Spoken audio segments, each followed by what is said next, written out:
Yeah. Well, because I think a lot of, otherwise, I said in the podcast, the purpose, a lot of these businesses changing to more like the bigger picture, the planet, the longevity. Yeah. So he was brilliant. And then Henry Dimbleby hasn't gone live yet, but his Ravenous book is insane. And you've got this book as well. I think there'll be like, between you three, the sort of catalysts and prodding the change. Because I think, I mean, it's interesting what you say in this about we need the consumer to kind of pull it through. Mm-hmm. And flavour and taste is the way you kind of, you know, get those chefs involved, those consumers, and it begins to create the change. But I think it's, from what I've learned from this book and from Henry's, is it's you've got to change the system. You've got to basically stab it from 1,000 different angles, and then eventually it will begin to move. It's a massive system, so it kind of needs tackling from a lot of different angles. Yeah, but I was saying to Stuart, the way you write about vegetables is honestly, it's poetic. It's like, I was reading it, I was like, I don't know, have you read Bourdain's Kitchen Confidential? Yeah, God, I read that before being in the food industry when I was cooking a lot and really interested in food. I've always been interested in food, but yeah, I was living in New York. Oh, wow. And I used to go and eat at his, at Leal. Really? Yeah, which was a steakhouse on 23rd, 28th, whatever, right there on Park Ave. Yes. So what was, because I know, well, obviously he was. So it wasn't his restaurant. It was a butcher shop restaurant. He was the chef there. Right. And when he writes Kitchen Confidential, he was still, I think that's the last place that he cooked at, because then he writes Kitchen Confidential, and then that kind of, he was in the kitchen for a while longer, and then he kind of. Because what I loved about Bourdain is he always had him, all these top chefs he was meeting, he always had a sense of imposter syndrome, and I think that added to when you watched his shows, it added to like the sort of his enchantment with when he was speaking to these chefs, because he says the difference between the chef and a cook. He was like, I was a cook, whereas when he goes and meets, you know, all these top chefs, and but it just adds that sort of wonderment to his work. But as I was saying to Stuart, like this is like the Kitchen Confidential of fruit and veg, like the way you write about the. I think when you talk about slicing open a peach, and it's like I can't remember the artist, but it's like like this different pink hues and all that. I was reading, I was like, wow, fucking hell, this is insane. Nice, thank you. I'm glad it. How many drafts did it take you? One draft. One draft. Yeah. So the stories, the farmer stories that are interspersed in there. You know, when I talk about like Ed from Hairspring with the watercress and things like that. So that was written. Those stories were written. When I was sourcing. So I don't know, 4 or 5 years ago now, I had spoken to Penguin about doing a book, and they were like, oh, you should do like a year in sourcing and so forth. I ended up not signing a deal with them, but that got me writing. I was like, okay, well, I'm going to start traveling as I travel. And at the time I was doing a lot of sourcing. I'm just going to take my laptop with me and just like start write in the car and stuff, as it was like fresh in my mind. Wow. So those stories were there. I had to edit them and get them to fit in and flow in the book. But then the rest of it, which is more of the kind of more food systems piece, that I wrote over 2 weeks. The bulk of it was written over 2 weeks. I took 2 weeks off. And how long were you? Because I write every day. Like I love. Oh, you do? I wrote a weekly newsletter, and that's why Bourdain's book pulled me, because he was as much he was probably better known as a writer. I would say ultimately by the end of it, he was like I think he talks about a pie in Australia that he eats. And he talks about it like being a volcano, and the way he describes it, and it's like the gravy was like the lava, and the epicenter was burning hot, and you're like, this is a fucking pie, and it's like, wow. But yeah, so I write, but then I was reading this, I was like this is mad, but to do it in one draft. So I did the bulk of it over these 2 weeks because of work. I'm like, I can't write during. Sure. Like, okay, I'm going to take 2 weeks, and I'm going to go. So I went off. I did the bulk of it, and I was missing like the conclusion and stuff. So then I finished that off after those 2 weeks. I sent it, and then in my mind, I'm like, I did the hard work. Yeah. And then the edits came back, and I thought the edits were going to be like, go through them, Yes. fix whatever has been asked to fix, and I'm done. Yeah. Whereas actually the edits were a lot broader than I expected. It was my When you say broader, as in like some of it was, this here doesn't really make sense, but some of it was like, listen, this chapter, the focus perhaps needs to be thought differently. You introduce this here, this actually is not the way that you should. So it's like, oh shit, Yeah. I've got to like rethink the whole. we're recording. Yeah, no worries. So some of it was like, take this chapter and it's got to change, not completely, but change quite a bit. So I was like, oh, so now I've got to like go chapter by chapter, Yeah. look at all the edits that you've asked me and try to make sense of it and reorganize this whole thing so that it flows a lot better. Right. Okay. Oh, because it was a lot easier for me to just dump what I had in my brain. But the second piece, it was harder for me to actually go through and make it more legible and Yeah. make it flow and get it. It's like those first bits. It's like I think it was because this is the summation of this is 20 years of work. Yeah. Your soul's in your work, right? And it's like with the Beatles, I think they wrote. Paul McCartney wrote either Yesterday or Here Comes the Sun in like 15 minutes, right? But it's like the amount of being involved and your soul's in your work that you can just and it just comes out. It comes out. But yeah, I really respected the way you kind of just bring these vegetables and fruits alive. It's brilliant. We're rocking and rolling, aren't we?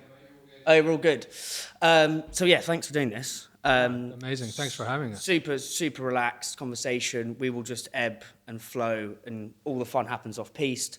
And yeah, let's just have a lot of fun. I'm really excited. What I think we should start with is, so you sort of gallivanted around the world quite a lot as a child. I think it was your father or stepfather was a diplomat. Stepfather, yeah. Stepfather. And I'd love to kind of, maybe we could pick like a vegetable or a fruit from each kind of period that best resembled that kind of, because I want to get into the weeds of how you came to here today. And I think a vegetable and the way you write and describe it. So maybe we go to like, I don't know, I think you were in Argentina for a bit. Like what fruit or vegetable best summed up that experience? And then we can hop to other countries. Yep.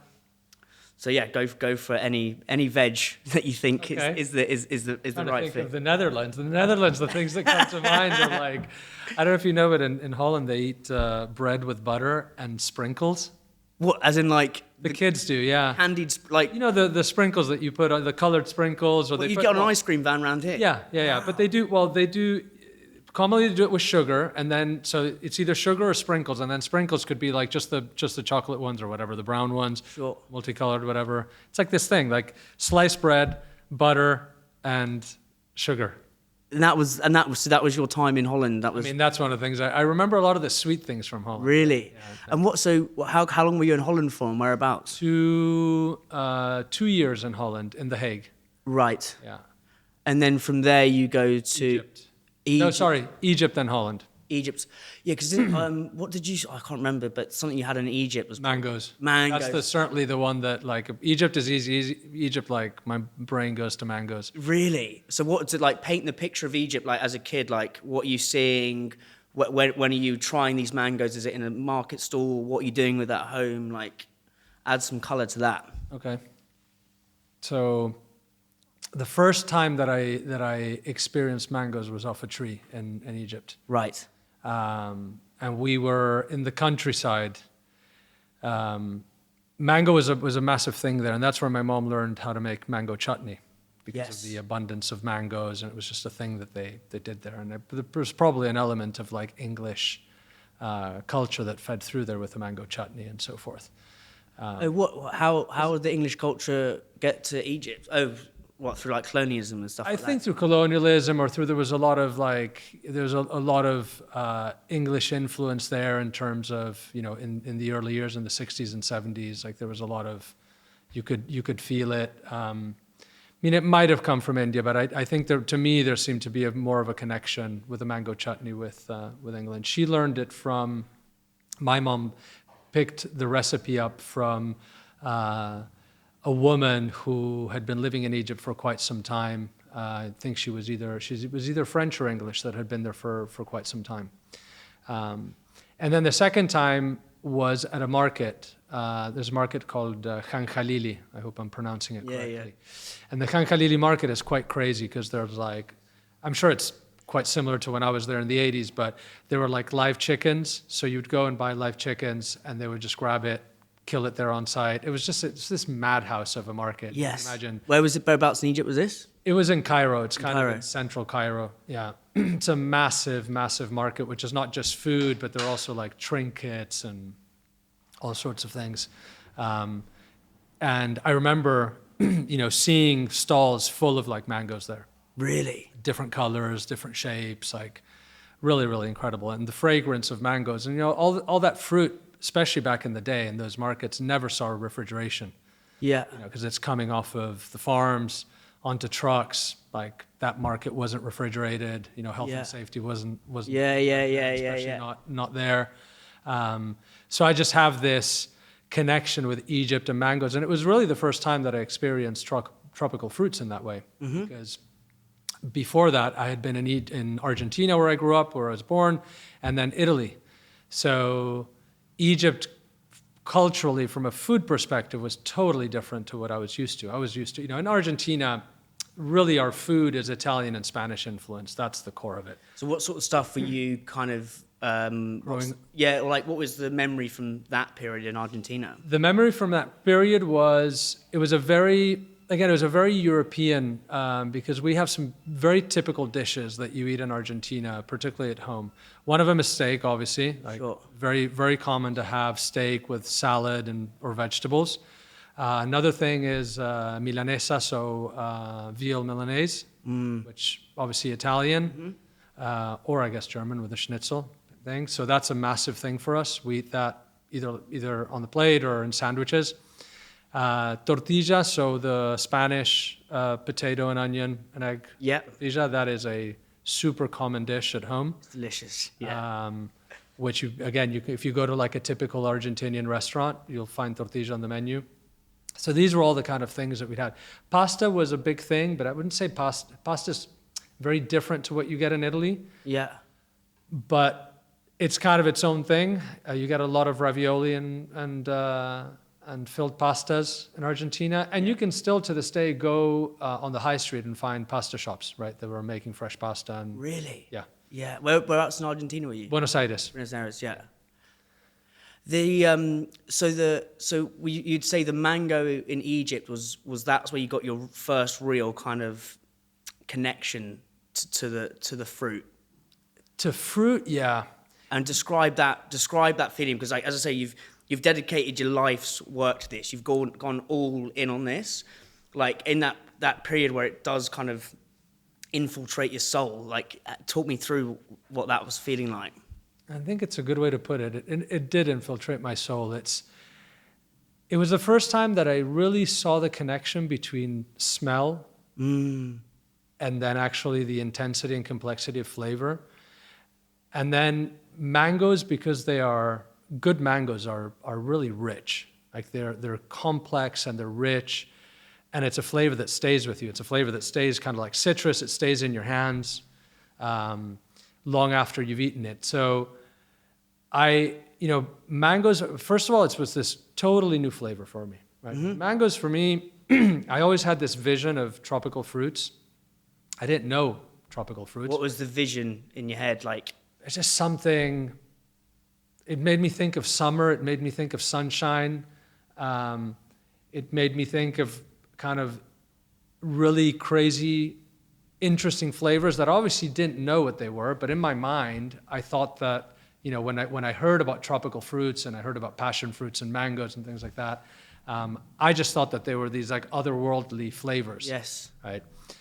And Egypt was the first time that I could actually experience that. And I remember the first thing was the smell, just this perfume that permeated the market, which already made me, I connected it to these thoughts that I had pre-knowing what the hell tropical fruits really were. And I kind of like, I don't know, it almost like, it smelled like the tropics for me. It smelled like what tropical fruits should be like. This totally different, because I was used to apples and strawberries. We'd get peaches in Argentina, but it wasn't, it was totally different. This was like a completely different flavor profile. So the perfume was totally incredible. And then cutting into it was that whole experience of you first experience it through smell, you then experience it through visuals, both before cutting into it and as you cut into it, and then the experience of tasting it. And I do believe that I still experience food in that way. So smell, eyes, taste. Yes. Wow. Smells, and the reason for smell is because of the sourcing that we do. I mean, the smell and the eyes, but smell captures you more than visuals. Yeah. It's a little bit more visceral. Yeah. Right? We're more ingrained to understand smells and flavors than we are the visual cues that fruits and vegetables give us. Yeah. Is that like, sorry to interrupt, is that like a survivor, because there's this guy, there's a Steven Pinker who's like an evolutionary psychologist, talks about, he's got this thing called the cheesecake, strawberry cheesecake principle.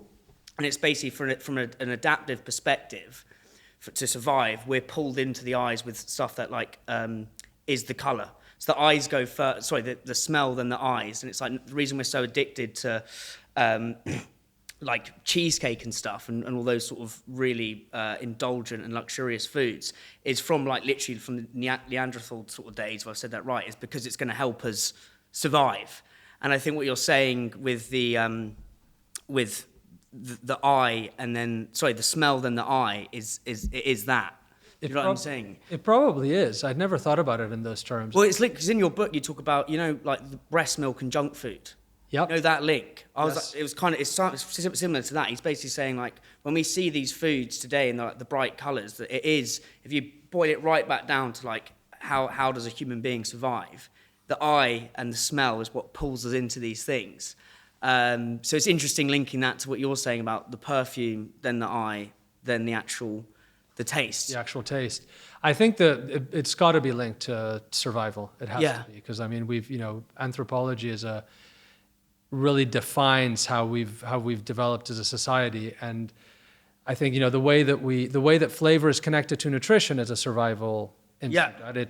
It's our body, evolving within nature and utilizing our palate as a way, and probably smell as well, as a way to guide our food choices and making sure that we're eating things that are good for us and don't kill us. Yeah. It's interesting to bring that up because I was hearing someone who's actually kind of more of a brain scientist, psychologist, and talking about whenever she has any questions as to why things are a certain way, she goes all the way back to, as you say, Neanderthal times. Like, How did we behave when we were in a cave? Yeah. And that kind of, a lot of times you can explain behavior because of that. So well then if we link this to sort of 3-star shit, as I said, we'll jump around on this. So I interviewed Ashley Palmer-Watts, who was the the Fat Duck head chef, worked with Heston. And ultimately the reason that is such a sort of Willy Wonka of food is they're playing with that sight, smell, and then the ultimate taste. And what he was saying to me, they had that famous dish where it would look like a lemon. Then you actually eat it and it tastes like strawberry. And they were pulling, and I think half the reason that success, they've worked out what we were doing right back in those days, and basically that they're just pulling at your senses. They've got that other dish, which is the is it sand and sea? Yeah. You know, when you put the things put the in. headphones, yeah. And it's like how you can play with all these wild different senses. But I think it does link back anthropologically to those days, you know? I think it does completely. So if you go back to the mango, it hit my soul because I experienced it. I had this vision, right? Yeah. I had this idea that was just in my head. And then all of a sudden, I smell this fruit that is totally different, also incredibly intense. And then I've always been attracted by the visual cues in produce. It's something that I was talking to my dad about it. I think it's just something natural, maybe genetic, that I inherited from him, who's very into food. So when you say you had like a natural ability, so you'd go, how would you see, say me and you were to walk down the market down there. Yeah. And like, how do you think you would sort of see things slightly different to me or any other regular Joe, you know? So I think the best way to describe it is that if I see a product that I've never seen before, like a fruit or a vegetable that I have never seen before, I will immediately see clues in its appearance that tell me whether this fruit here is better than the one next to it or better than, the one further next to it. Yes. Whether I see scarring or I see spots, but and this happens even in produce that I've never seen before, right? So that's how I know that I just have this affinity of like, I've always looked at peaches or nectarines and been able to pick out of a box. I always have an instinct as to what I think is the one that's going to be the best out of the box. And again, it's through these visual cues that you see. No one taught me that. It's just something that, I don't know, I just Yeah. It's like it's a sixth sort of sense. Yeah. Okay, that's so interesting. So it's like the imperfection is, I think, again, this week talk about the book, the imperfection is the perfection. The imperfection is the perfection, and sometimes it's maybe not even an imperfection, but it's, I don't know, the way that I'm looking behind you, there's like some fresh peas. I don't know, the way that the pod looks, or the way that, I don't know, freshness comes through in the skin of something, things like that. So I smell these mangoes, and then I was, when you look at a mango, like a really beautiful ripe mango, it has a lot of different gradations in the skin, right? You've got like these deep orange tones, which get almost reddish and can get, also the levels of purple. Then obviously it depends on the variety, right? But generally mangoes will have like the area where the sun has hit the mango more. So you'll get an area of the mango that hasn't seen as much sun and an area that has, depending on how it was facing on the tree. That's where it'll get the coloration. Same thing happens with oranges and peaches and a lot of tree fruit. And that's because of the contrast that is created between hot and cold nights. And obviously where the sun has hit the fruit, it gets stronger contrast. So you create this pigmentation. But you can see some of these like purples coming through on the skin, and then all the way down to the yellows and some greening in areas where it still hasn't fully ripened. And then these mangoes in Egypt were on the smaller side. Now I recognize that because, again, I had no experience with mangoes.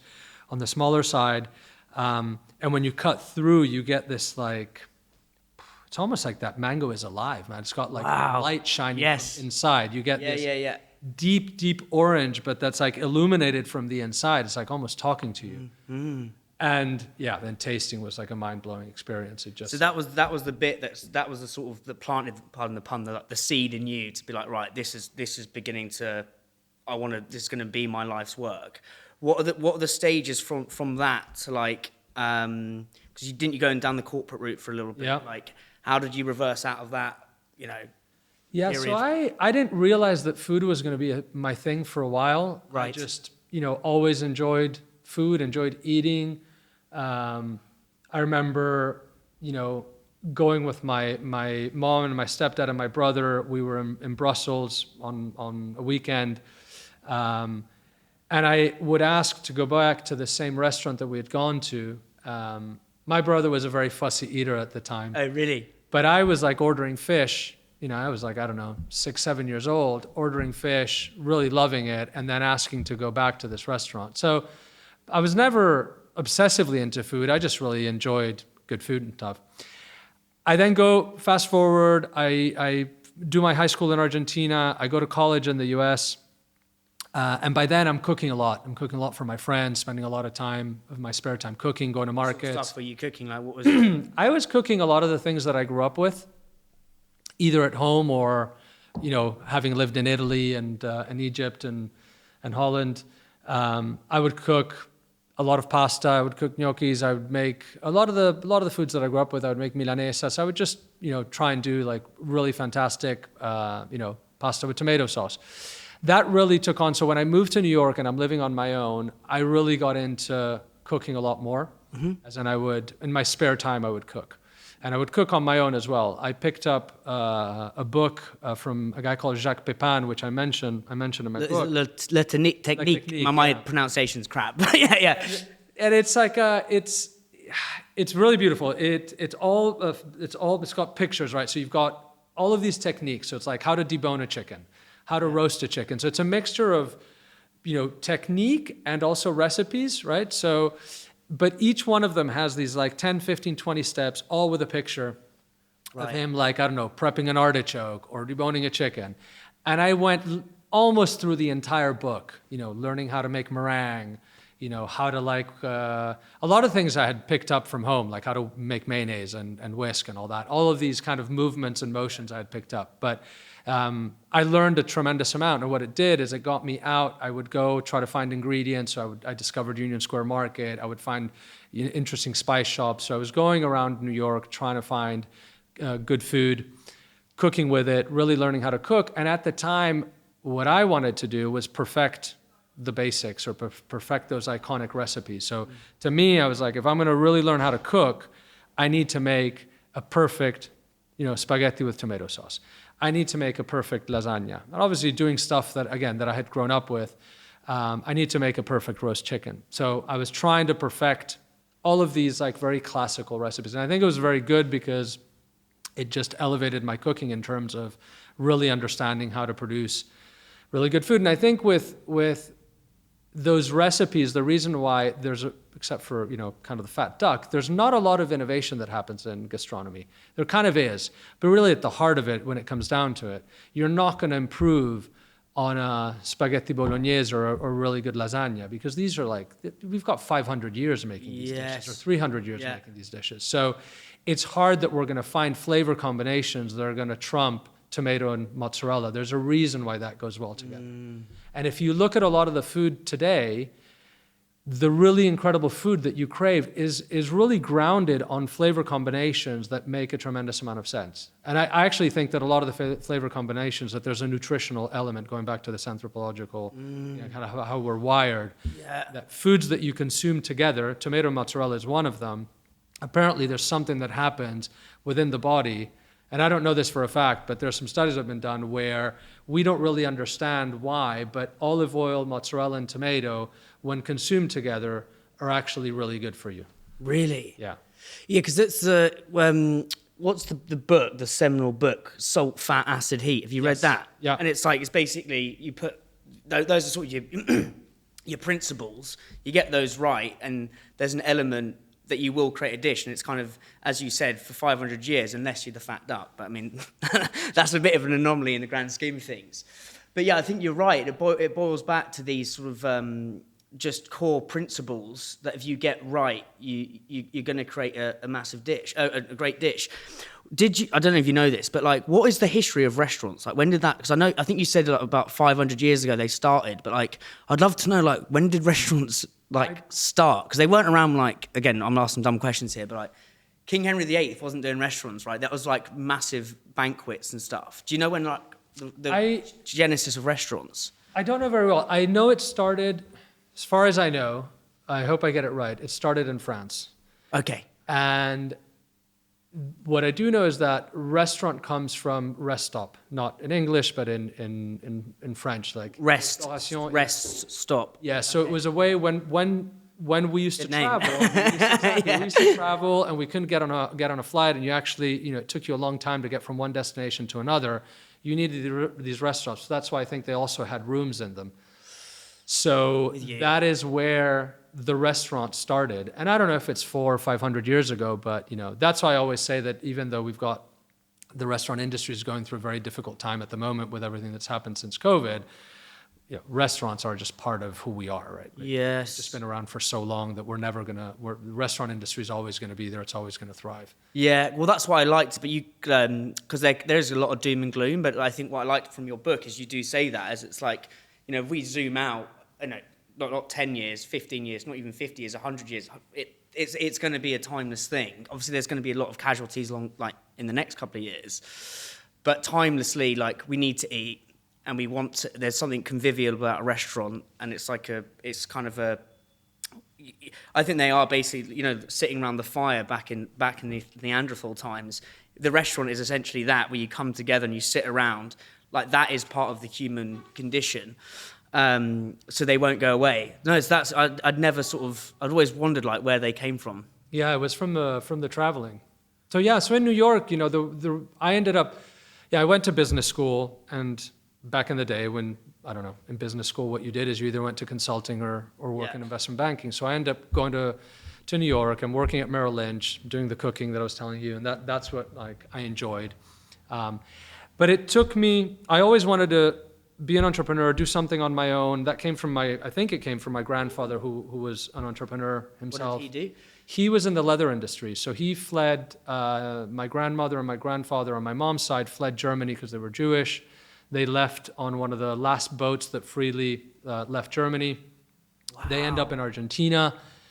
All of the other side of my grandfather's family, who were 11 brothers and sisters, end up in the US. But my grandmother didn't love my grandfather's family, so because she's the one that got all the family out. She's the one that organized. Have she got any, like, did she tell you any stories about what that period was like? Yeah, it was quite crazy. She managed, my grandfather didn't want to leave. He had a very good job at a leather tannery in Germany. My grandmother saw what was happening early on and decides we need to get out of here. So she managed to work out all the visa, the travel and all that. And she gets all of my grandfather's brothers and sisters out to the US. So I have family in the US from my grandfather's side. And then she takes part of her family. Unfortunately, some of them didn't get out, but she takes some of her family and my grandfather, and they go to Argentina. My grandfather starts working in construction. So your grandfather's in New York, other side's in Argentina? I have family from my grandfather's side. So okay. His brothers and sisters who ended up obviously having family there. I have like second cousins and aunts that are in the U.S. With you. They go to Argentina. He starts working in construction because they didn't even speak the language or anything. And then over time, he ends up getting back to his trade, which was the leather tanning industry. So he ends up setting up a business. He actually acquired a business that he was working at, which was doing exporting of leather and all that. So that's kind of leather tanning. What is that? So you get leather coming off of the abattoirs. Yep. With skin on. Sorry, with skin on. So skin's the leather with hairs on. Yeah. And then you tan it, so it goes through a chemical or a non-chemical nowadays process to remove the leather and tan it so that it can turn into leather and we can use it for shoes and upholstery and all that. Wow. So my whole family is in the leather trade. That's like my whole family is there. Yes. It's just interesting how you're applying that sort of craft to this. It's similar sort of craftsmanship to fruit and veg and produce. Yeah. It's an interesting connection, the leather, that there's a colleague of ours at Natoora called Rick, who I've known for a long time. He runs our LA office, all of the work that we do in the West Coast of the US. I met him. He was working for my dad in the leather industry when he was really young. He's about 7-8 years older than I am. And I became friends with him when I used to go to the office and work with my dad in the summers. He ends up spending probably about 10, 15 years in the leather industry. And one of the things that is really similar, I spent a lot of time in the leather trade, not officially working, but just on summer holidays. So I learned a lot about how to identify leather. Like I can look at a hide or I can look at a leather jacket and tell you if the quality of the leather is good, how it's been tanned, and so forth. So there's a huge amount that you learn visually with leather, also with touch, that is fundamental in understanding and appreciating quality of leather, which is critical when you're selling leather. One of the things that you do is your quality checking. And my dad used to do a lot of that, and so I saw a lot of that being done. Yeah. So when Rick joined Natoora, I saw that he had that same eye that he had developed in leather. I was like, it's very transferable. Yeah. No, I do think everything does link, and I think if you listen to the podcast I did with Tom, where he talks a lot about water, and like water and business are kind of analogous in so many ways, and I really believe that. I believe there's something in nature and business. I think there's definitely links. Like I asked. Bit of a weird question. I asked Seth Godin, like, how would you explain marketing to an alien who's just come down from Mars? Bit of a random one. And he basically brought it back to nature. And he basically says, marketing is essentially is just like how ants signal, like this is where we're going, or birds signal being like this is what we're doing. This was his answer. He's a marketing genius. He was like, all the things we're wearing, we're buying, it's just our way of signaling like this is our tribe. And I do think that the two link. What have you learned from like finding the best peach or the best strawberries, like, and how's that sort of, what lessons you've taken from there that you've applied to sort of business and brand building, do you think? Oh, that's a great question. No one's ever asked me that. That is really, really fascinating to think about. One thing that comes to mind is, at least in the way that we run the business, is somewhat of an obsession with quality and how that is really at the center of what we do. Right. And I think there are two things that come to mind. One is this obsession with quality. The other one is a human thing, which I'll go on to next. But on the quality side, I think, we sell a product that is very fresh, very changeable, right? You're dealing with nature, you're dealing with a natural product. It's not all the same, particularly when you're sourcing quality product. And I think the lesson that I've learned is that being rigorous about the path that you're going to take is really critical, right? Making sure that there are lines that you don't cross. So I think in sourcing, it's not an easy one. You're always challenged with, is this a farm that I should be working with or not? Is it okay to source a carrot that's not farmed as well? Like, is that a compromise that I'm willing to take or not? So we're driven by quality. We understand compromise, right? Just within the sourcing part of the business. And inadvertently, that is a trait that we carry on to the rest of the organization and how we approach business in general, which is we need to always understand what are the boundaries that we adhere to, where's the compromise that we're willing to take as an organization, and make sure that always centers us and grounds us. And it really has always grounded the fact that we deal with nature and that we deal with farmers and the weather and soil has always been very grounding and has rooted us in a level of realism and being a bit more human, which then ties to the second piece, which just quickly on that. So I love that. It's almost like the rigorousness, if that's right, of saying it, of like, this is the way we're going to do things. And like another thing I took from your book, mate, is like always taking the hard route in some respects. That's what I gathered, and it's like applying that to this. It's like go the extra mile, But what I found, what sparked my curiosity is like the compromise. Because like, how did you navigate that? Because you've got sort of like the perfect situation, but sometimes you have to go down the adjacent possible because you've still got a business to run. Like, how do you navigate that tension? It's a tough one. I don't know if I have. There's no hard and fast answer. There's no silver bullet that you're like, this is how you do it. I think, and I actually asked, I had the benefit of having lunch with Yvon Chouinard, who's the founder of Patagonia. Yeah. And I asked him the question. I was like, what's your take on compromise? He actually told me that he's never had to compromise, and then he backtracked.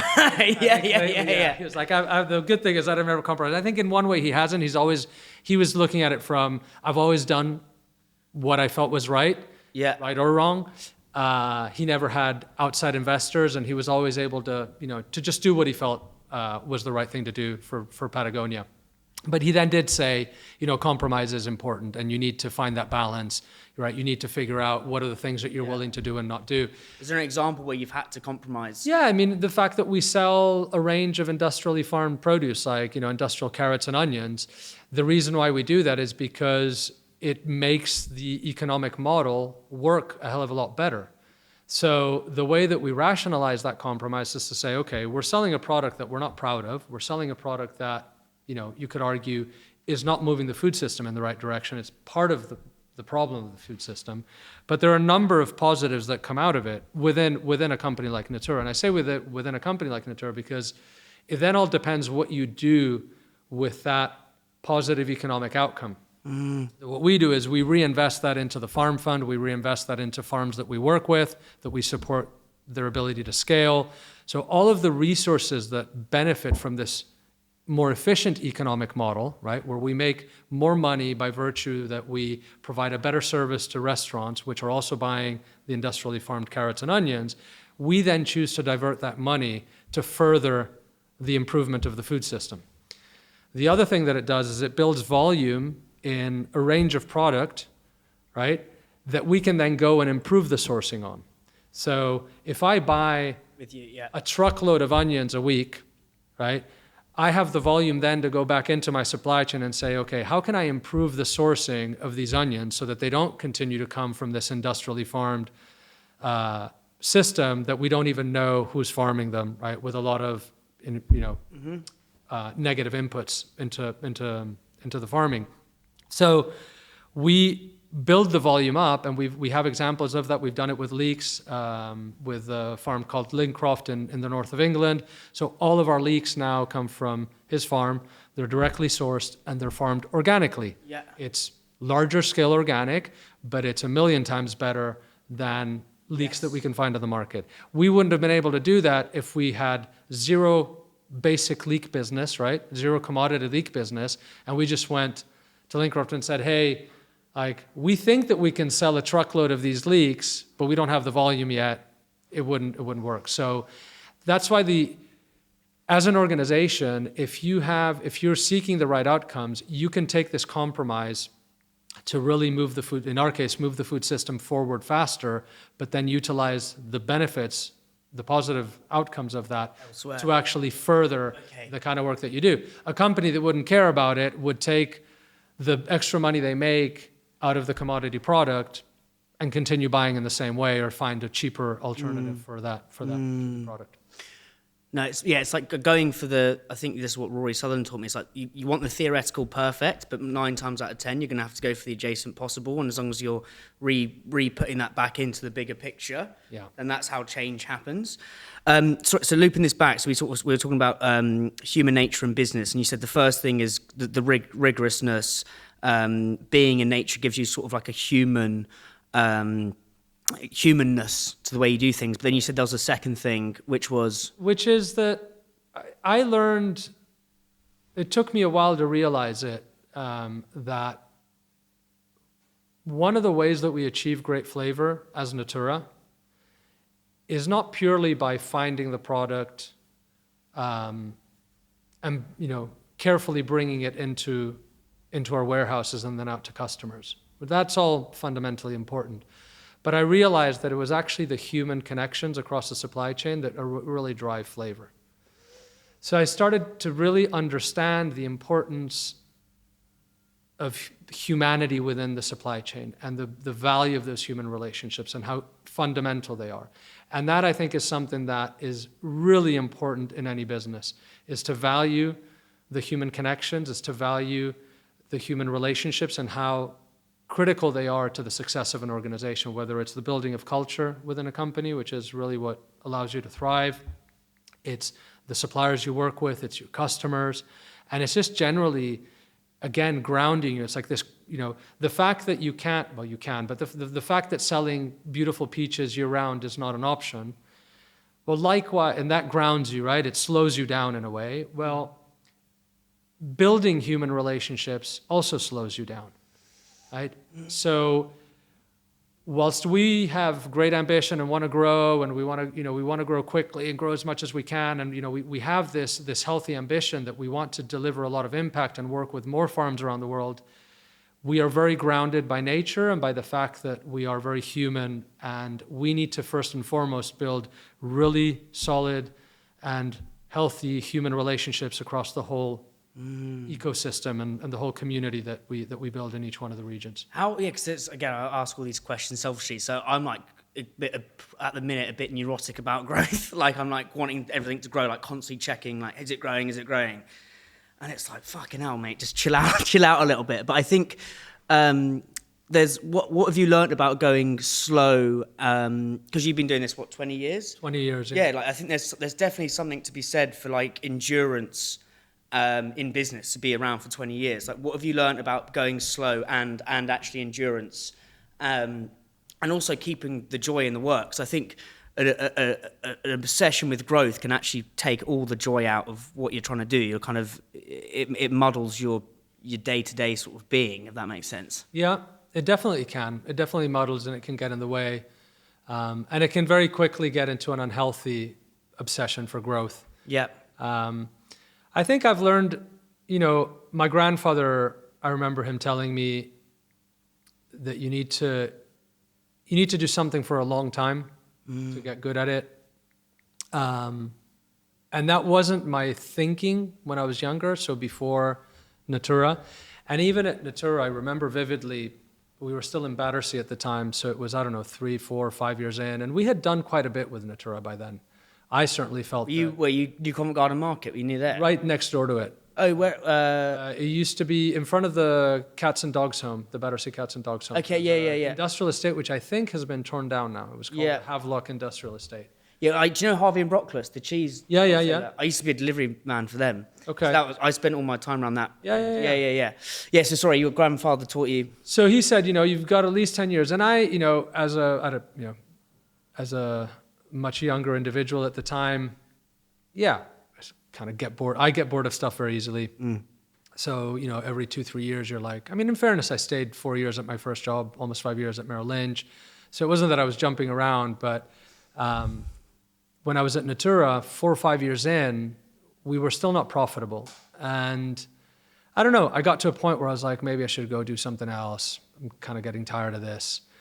And there was a voice inside me, and part of it was my grandfather was like, I haven't given this 10 years, man. Like I got to see this through. I've got at least this thing needs to be profitable, right? If I leave now, I'll be happy with what we've done, but I won't be as happy as I know I could be if at least we get to profitability. That was the only time throughout the 20 years that those doubts were in my mind about maybe giving up. How did you push through? I know you sort of said you got to give it 10 years, but how did you get through that period? Because there'll be a lot of people listening to that who are at that. I think Paul Graham calls it the trough of sorrow, right? So at the beginning, you've got all this excitement for your brand. Yeah. It's your baby. You're like, you're buzzing your tits off like you're not in Merrill Lynch. But you get this period, it is about 4, 5, 6 years where you have actually grown it massively, but you want to be here. And that's where a lot of people sack it off. Like, how did you actually get through that? I believed. I believed. I never lost the belief in what we could do. Yeah. And that there was a market for what we were doing. And I think I relied on, doing what you love is, I know it can be a bit of a luxury sometimes, but if you can do what you love in life, it transforms your existence. It certainly did for me. And I think that the fact that I did what I loved, like I never stopped loving it, I still do. Yeah. Going out and, tasting product, going to a market, visiting a farm, that love of it was always there. But pushing through that trough of sorrow, which is a great way to put it, was through belief. Through belief. Yeah. It's I listened to, again, completely random here, but I listened to a podcast with a DJ I love called Seth Troxler, and obviously that he was like, on paper, going around the world DJing, seeing all these things, and it's amazing. But he said once you start doing your dream, be careful because your dream can become your nightmare. And it's like you're actually doing what you love, and I get all that. When did this beautiful thing you created? When did Natoora become a nightmare for you? I don't think it ever has. Wow. No, I don't think it ever has become a nightmare. I think if it did, I would give up. I'd, hand it off to someone else. But what have been okay, maybe that's the wrong question. The better question is like, what have been the hardest periods? The hardest periods were those years in Battersea. Right. We started up in Mare Street in Hackney, right off of Broadway Market. Yep. And then we moved to Battersea, and we were in Battersea from 2006 to 2011. So we were like 5 years in Battersea. And they were tough as hell. They were really tough as hell. Because we were not profitable. We were losing money, so there was a huge amount of pressure. We didn't have a lot of resources. We had some investors, but we weren't flush with money. It was the days that you could not pay HMRC, your PAYE tax for like 6-9 months, and it would be okay. They actually did come to the office once. I got very upset at them that they didn't announce it, and we still have open offices at Natoora, but they came into the Battersea office, which was, there was a tiny kitchen or kitchenette, and then we were all there, and then what separated us from the rest of it was just this the cold room, so this wall of the cold room. And this inspector came in and was like, you owe us a ton of money, we're going to start taking stuff away from here. And I was like, how could you be doing this in front of, obviously it was an open office. So, having to then freak out that everyone thinks that we're gonna go bankrupt tomorrow. So, but those years were very tough because we were working incredibly hard. We started out as an e-commerce business, delivering food to consumers. That was the whole premise. We were like one of the original online farmers markets. Yeah. We end up supplying restaurants because we acquire a company called Portobello Food Company, which was doing the same thing, but with Italian produce here in London for consumers, mostly dry goods and Parma ham and Parmesan and things like that. But they had a very small restaurant business, about 20 customers. It was like the River Cafe, George Club, Locanda Locatelli, Harry's Bar, those kinds of old Wish school. I could say the way you say Locanda Locatelli. It's such a good way. I wish I could do that. Yeah. So, I'll practice in the mirror when I get back, mate. Yeah. So that's what got us into the restaurant business, and that's what saved us. Okay. So I was for many years, as a lot of the older chefs now, I can say, will know, I was basically coming in the morning, 2 o'clock, 3 o'clock in the morning, going to do the buying at Covent Garden Market. I'd go like 3, 4, 5 times because we were all kind of disorganized, so we'd end up having to go back and continue picking stuff up. Yeah. Packing orders with a team. Orders would go out I would do all the invoicing manually. Orders would go out to restaurants, and then I'd finish up in the morning, and then I'd pack samples, and I'd go out, and I'd spend the rest of the day visiting restaurants, going out. So there are a lot of restaurants here in London, a lot of chefs here in London, older and some of the younger ones that know me from the time that I was just running around every day into kitchens with samples. So it was a huge amount of hard work. It was fun as hell in some ways and full of energy, but we had to work really, really, really hard. It was really, really tiring. Interestingly, when I left uni, I didn't know what I wanted to do, but so I ended up getting a job delivering cheese for Harvey and Brockless. Yep. And that's what got me into food and into restaurants, because one of my drops was going into the Ritz, right? So taking all this cheese into the Ritz, and it's basically seeing the underbelly of the restaurant, and that got me into Bourdain. I was like, what the fuck is this? Like, it's like a majestic underworld, underneath London. And I was like, I can't really describe it. It was a visceral pull into restaurants, and almost seeing it from the other side, and then you walk in and see it from the consumer side. But when you were going into those restaurants, like I think I know Ruthie Rogers wrote, who's the River Cafe founder, like, what were you learning from actually going in and seeing the underbelly of the restaurant? I mean, I saw the service needs that they had for consistency. That's something that I learned early on. The fact that the quality of the product is fundamentally important, but if there's no consistency in the quality or in the service, it's very hard for a restaurant to rely on you. Yeah. That was really, I guess, life-changing for me and professionally. How so? Because I understood that quality wasn't the only thing, right? Opening an account wasn't difficult. You go in with a really amazing product, right? You go in with bergamot. Like when I first started sourcing bergamot, no one was. What's bergamot? Is that like bergamot is a citrus that usually is used most of it goes for the production of essential oil because it gets used in things like Earl Grey tea and perfumes. Right. A lot of the perfume industry uses bergamot oil or bergamot essence. Sure. As one of the ingredients. You take fresh bergamot to chefs. Back in the day when I was taking them, most chefs, even 3 Michelin star chefs, have never seen a fresh bergamot before in their life. It's very easy to capture their attention with that. You take in a phenomenal tomato, they'll want to open up an account. They'll be like, I want this. But from opening an account to doing proper business with them and actually becoming a reliable supplier, that's a totally different thing. So I understood, we can come in with the best tomato, but if we can't deliver consistency on that tomato, if we can't be reliable, it doesn't really suit a busy restaurant. So I really understood that the quality had to come with a quality of service, a quality of knowledge and expertise behind that.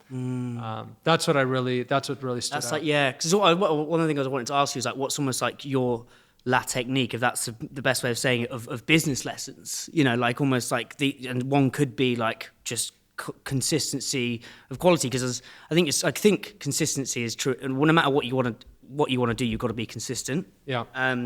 Any other 1, 2, 3 principles you've learned that you think are really impactful? I mean, from a business standpoint, I find that focus is one of the most important things. Learning to say no. I mean, Steve Jobs used to say it, right? It's more important what you say no to than what you say yes to. And again, I learned that. Maybe not the hard way, but you learn that. You kind of start internalizing it. And you're like, yeah.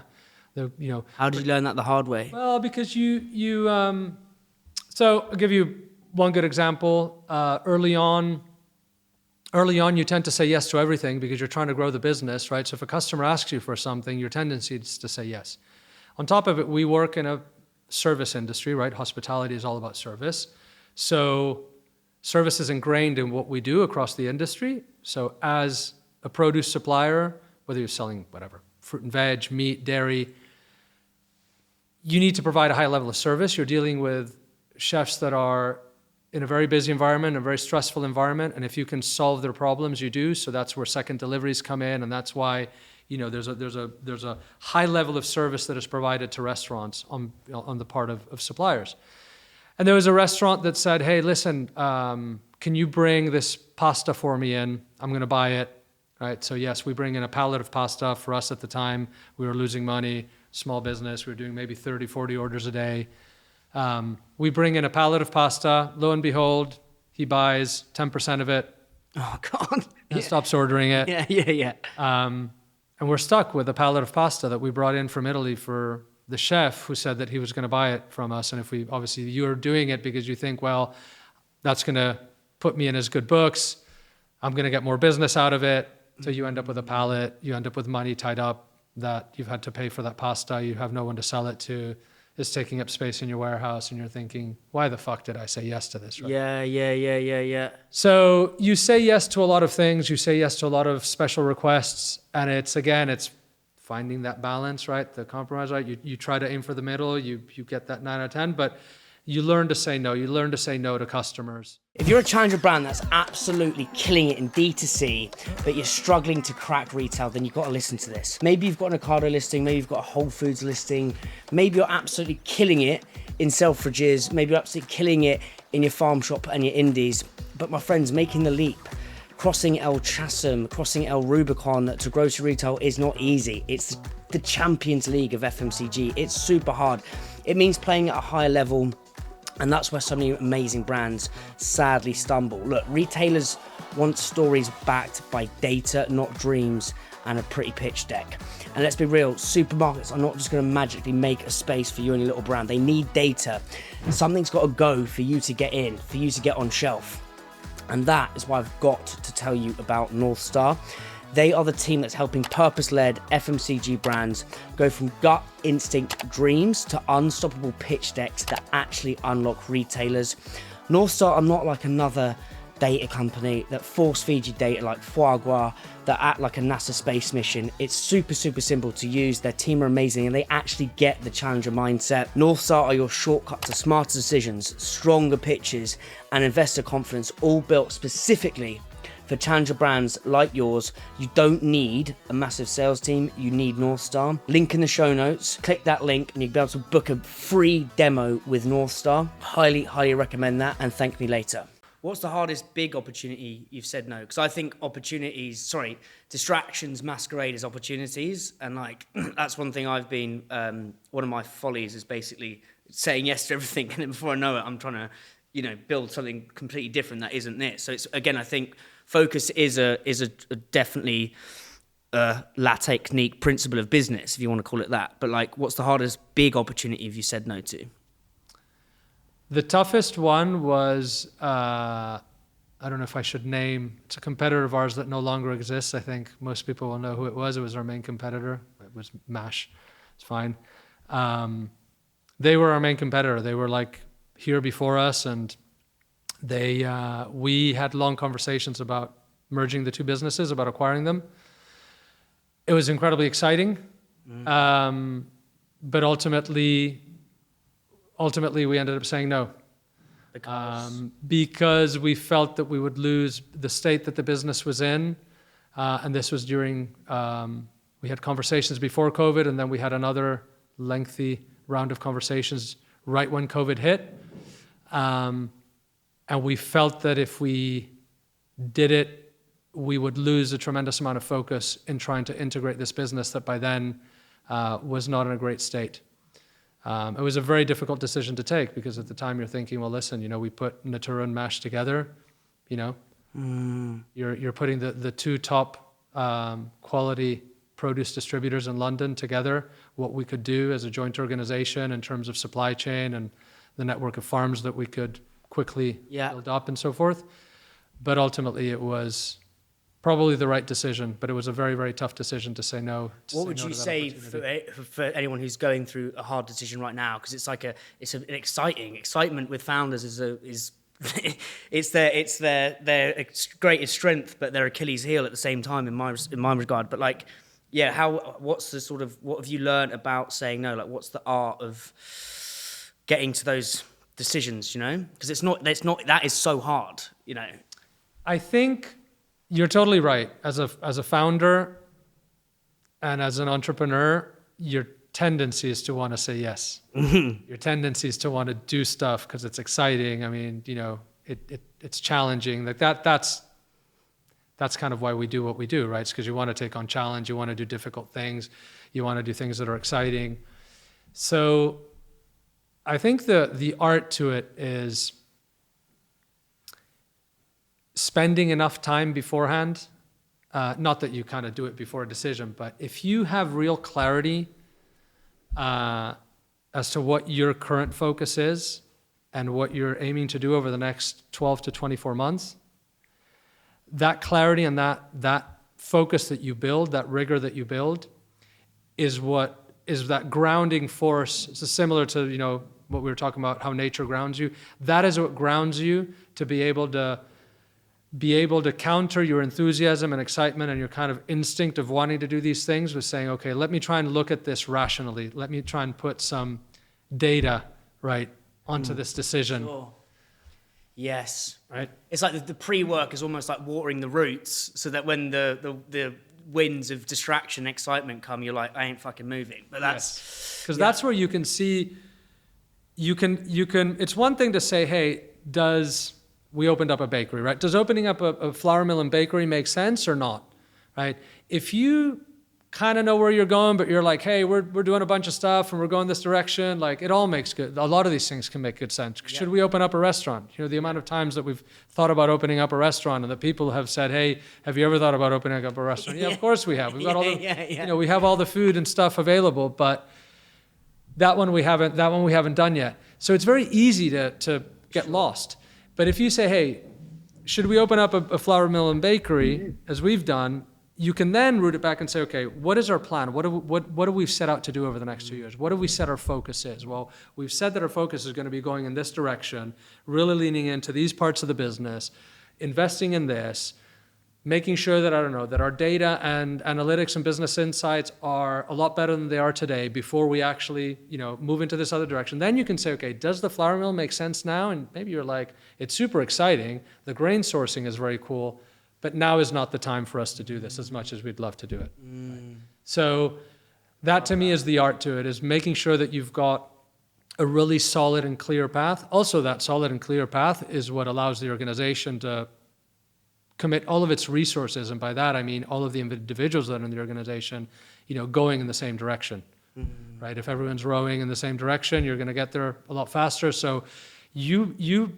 forcing yourself first as a leader, then as a leadership team, and then how that filters through the organization, that clarity and focus is really critical to success. How do you what have you learned about sort of how you relay that to the team effectively? Again, because you're 500 employees all over the world. We'll get onto this because I think that's insane. I'm fascinated how that works. But how do you get the boat moving in the right direction with all these people? A lot of transparent communication and thoughtful communication. So we spend time when we communicate. We think about, we're having a company meeting. What are we going to be talking about, right? What are the important things? What's the message that we want to come out of this? We don't just say, all right, let's throw some numbers up. Oh, this is how we did this is how we did. These are some updates on some of the things that we're doing. We've gotten better and better at understanding what is the message that we want the team to walk away with. What's the message that we don't want them to walk away with? What is information that if we, relay it is just going to confuse team members? Yeah. And it all comes starts from the very top, right? Do we have clarity of where we want to take the business? And once we have clarity and we've committed to it and decide, is how do we get better at? So we have a whole process that we run through every year that is quite structured, that allows us to take all of these ideas, refine them, figure out what our strategy is for the next 12 to 24 months. We obviously think further than that, but what we really nail down is the 12 to 24 month time horizon. Mm-hmm. And that then gets communicated to the people the managing directors that run the regions, the people that work on some of the more global functions, so that everyone has an understanding, okay, we have real clarity into where we're going. And that has really transformed the way that we say no to things, because it helps me as someone who loves to do a ton of different things to say no to things and say, nope, this doesn't fit in this 2-year plan. You've obviously got to have some flexibility. The other part of the art is go with your gut. I would say that never lose sight that your gut is a really important decision-making tool, which anthropology. Yeah. You must have read about that. Yeah. So the Franco La technique of business is, consistency of quality, saying no, and the art of focus. You go with your gut as well. Any other maybe more slightly nuanced or underrated or less obvious things you've picked up? One that comes to mind, I know a lot of people talk about the quality of your people and how important they are. I think the rigor that you put into recruitment and then also into retention, firing, right? Getting rid of the people that don't fit the culture and that need to go. It's so damn critical, because anyone that runs stores, anyone that has multiple stores, talking about Tom and Gales, I haven't asked him this, but I bet you're asked that if you ask him what is one of the key drivers of success across stores, it's going to be the store manager, right? Of course, if it's a shitty location that they've picked and all that, then there's not much you can do. But really what you see is the individuals. His whole thing was don't get in the way of the flow. We were linking this to water, right? He was like, and I was like, what do you mean by that? And he was like, the business has to flow. And he was essentially saying, cancerous, that's kind of maybe verbose way of saying it, but people who are cancerous to the organization, i.e. they're the wrong fit, doesn't mean they're a bad person. You've got to get that right, because it just ruins the flow. Yeah. I think what you're saying with the people and integrity, that is the soil. Culture is the soil of a business. It's it all starts with the people, and then everything you build comes off the back of that. In terms of Ruthie Rogers, and I think you work with Brett Graham. Yep. And I was speaking to these guys before as we were setting up, and I was like, the references in the book it's cooking and food. There's a sort of a poetry to it. There's an art to it, and I really believe that. I believe it's not exclusive for 3-star Michelin chefs. Someone could go and pick up some stuff today, and you are creating some form of art. It's not just some wanky phrase for these high-end chefs. But what have you learned about cooking and turning this produce into art from someone like Brett or Ruthie? And it's interesting you pick Ruthie and Brett, because they're very similar. It's a bit closer, mate. Yeah. Yeah, they're very similar at the outset. Okay. Right? So when they source, they're two very similar chefs, right? Yep. Both of them are obsessive about the quality of product that they bring into the kitchen. Brett is doing very different cooking to the River Cafe. River Cafe is doing very, it's the kind of cooking that you would have at home almost, right? Yes. Right? It's rooted in simplicity at its core, right? Brett is running a 3 Michelin star kitchen, so what ends up on the plate is very different, much more technical in a way. So I think what I've learned from each is, so from both of them, I've learned about the obsessiveness of sourcing. The River Cafe has always been religiously seasonal, but from day one, right? So from we started working with them, I think that we've influenced the importance of seasonality in a marketplace like London, in a city like London, without a doubt. But I'd say that the River Cafe was doing it before we were. So this religiousness around seasonality, around not using peppers when they're out of season, has really stuck with me with the River Cafe. Yeah, because you talk in the book about radical seasonality and how that will and let's get on to like the food system and why it's buggered, why it's ultimately impacting our health, and it's obviously a huge topic, right? But I think, and we'll get on to radical seasonality and we'll get on to some other bits, but I think to preface that, I'd love to understand more is how supermarkets have sort of fucked us over kind of in some respects. I know it all came out of World War II, like the need for convenience and all that stuff, but because I think what I found fascinating from the book is how supermarkets are relatively, in the grand scheme of, say, 500 years, a very new invention, really. It's a new invention. It's probably the smartphone of 50 years ago. Yeah. But we're just like, because we're only, I've grown up with supermarkets, you don't question it, So just detail that first, and then we'll get on to some of the ways we can begin to, solve it. Yeah, so supermarkets really take hold, as you say, 70 years ago in the 50s. Yeah. The first one was Piggly Wiggly. Such a funny name for a supermarket. Yeah, they're still around, those guys. What, Piggly Wiggly? Piggly Wiggly, yeah. Whereabouts is it? Is it in... It's somewhere on the East Coast, a little bit south. I don't know exactly, but they're still around. The brand is still there.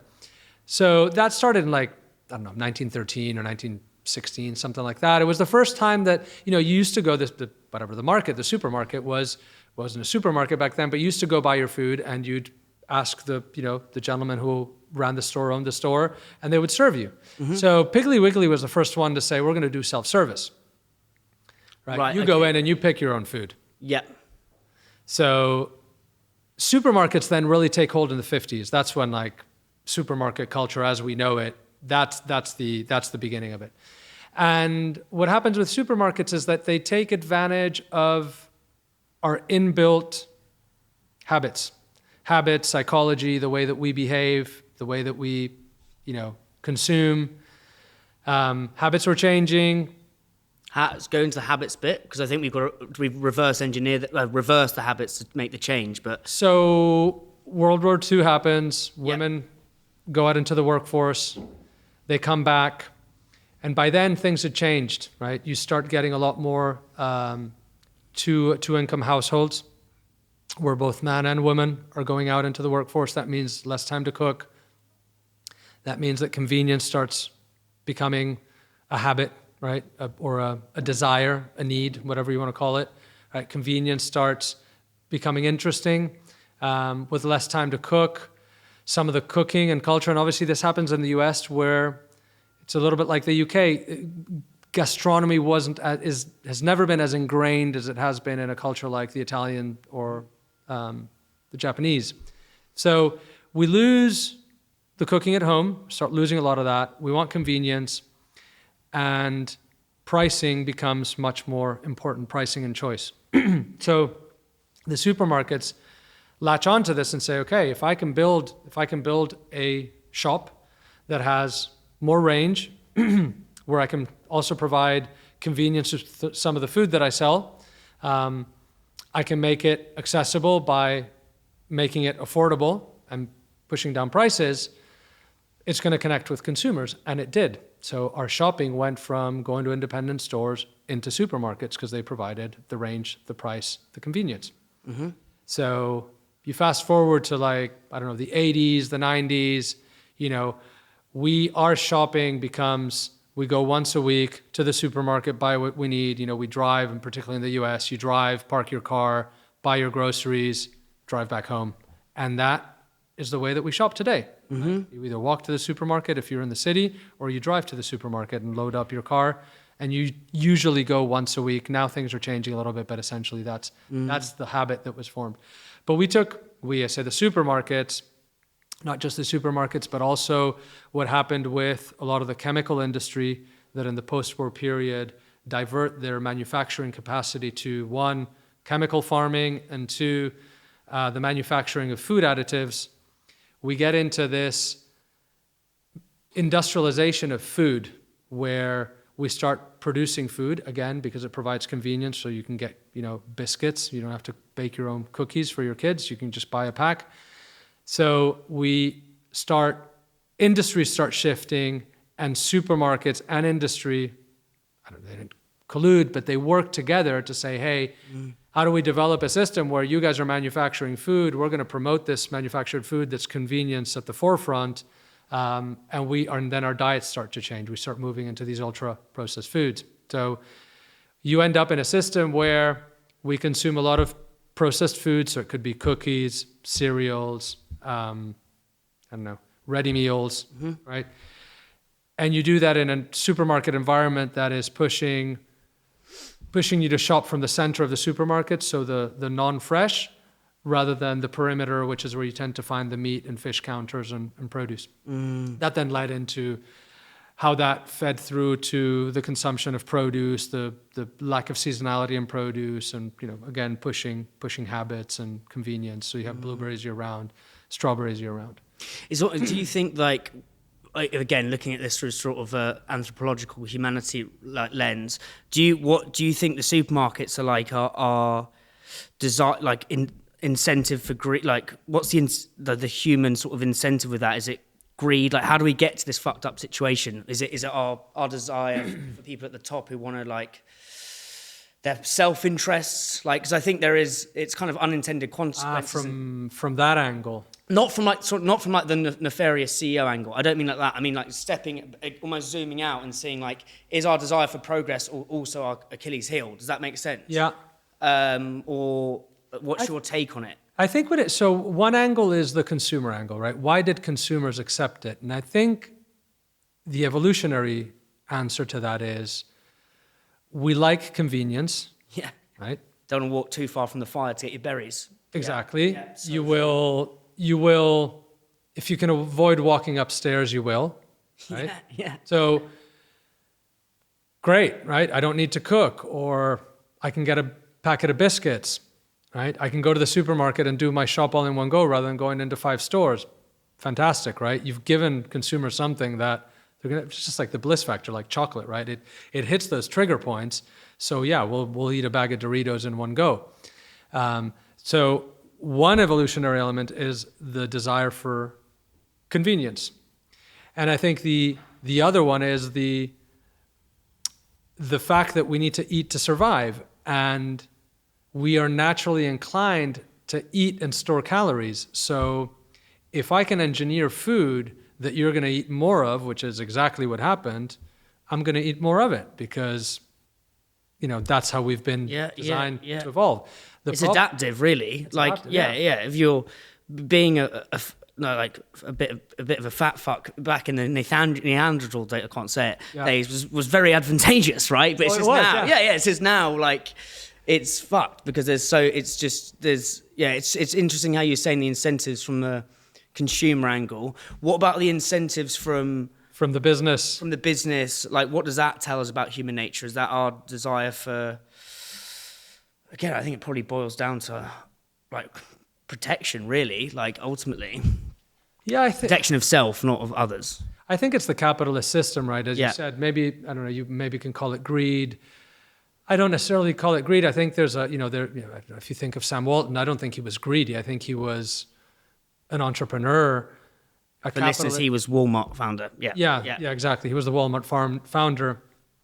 Yeah, he just loved growing his business. Yeah. There's a lot of incredible things from a business perspective that you can learn from how he built Walmart and how he scaled it, in a massive way in a very short space of time. If you look at the numbers, if you look at the growth, sidetracking a bit, but if you look at the growth of Walmart, in its first 20, 30 years, it was just insane. Like they Yeah, got to billions of revenue Yeah. in a very short space of time. So It's interesting. So one of my Poor Charlie Almanac, which was Charlie Munger's book, he was Warren Buffett's like right-hand man. He's got a great thing I love, which is like, don't slam McDonald's, because loads of people slam McDonald's. He was like, from the quality of the food and stuff, yes, that's like horrendous, right? But actually, if you look at it from this, what his one law of life is be reliable, a bit like be consistent, right? He goes, the amount of kids who were probably working, who were probably, you know, it was either like they had two paths, who were either going to go down like sort of the drug route or like just not the right route. McDonald's taught the amount of people and kids it taught to be reliable and be on time. It's like that, and that is just a core fundamental thing. It's like we often just look at it, and it's not me. I mean, I love a Big Mac. I'm not going to lie to you. Like, but like there are, and I think you're right. There's these the whole sort of capitalist thing. It does provide a lot of good for people as well, you know, and it's but with the food, it's like the system it isn't great. So that's the supermarkets. Yeah. That's how they came to be, and it's just fascinating understanding sort of incentives from a really sort of basic evolutionary level. And then what I found interesting in the book, and I think this is interesting in general, is like perceived value, like behavioural science, right? So we perceive food. Our perception of expensive, we think, oh, organic's expensive, is actually, well, you need to look at it the other way around. It's like, why is that so fucking cheap? Yeah. Like, that's the better question. So, like, talk to me about that. Like, how the situation we're in right now isn't, well, it's pretty messed up. But, like, talk to me about what's going on there. It comes, you know, it's a perfect continuation from the supermarkets, because what the supermarkets stripped was the connection to nature. I won't blame them entirely for it, but we become very disconnected, particularly in the cities. We become very disconnected with nature. That is unhealthy because we are a product of nature, right? We are part of it, and we still need to live within it, right? We're still guided by it. And when we see, you know, the climate events, you know, what happened in LA months ago, you know, demonstrates that nature is far more powerful than we are. So that disconnect is not good. What that's done is it's removed us from the earth, from soil, from product. When you remove yourself from something, you lose appreciation for it, right? You don't understand what's gone into producing a spear of asparagus, right? So again, you look at our habits, consumption of technology, right? We spend far more today on gadgets than we do on food. Our disposable income, the percentage of disposable income that we spend on food in all developed nations has been decreasing since the advent of the supermarkets. Just like nutritional value of our food has also been decreasing.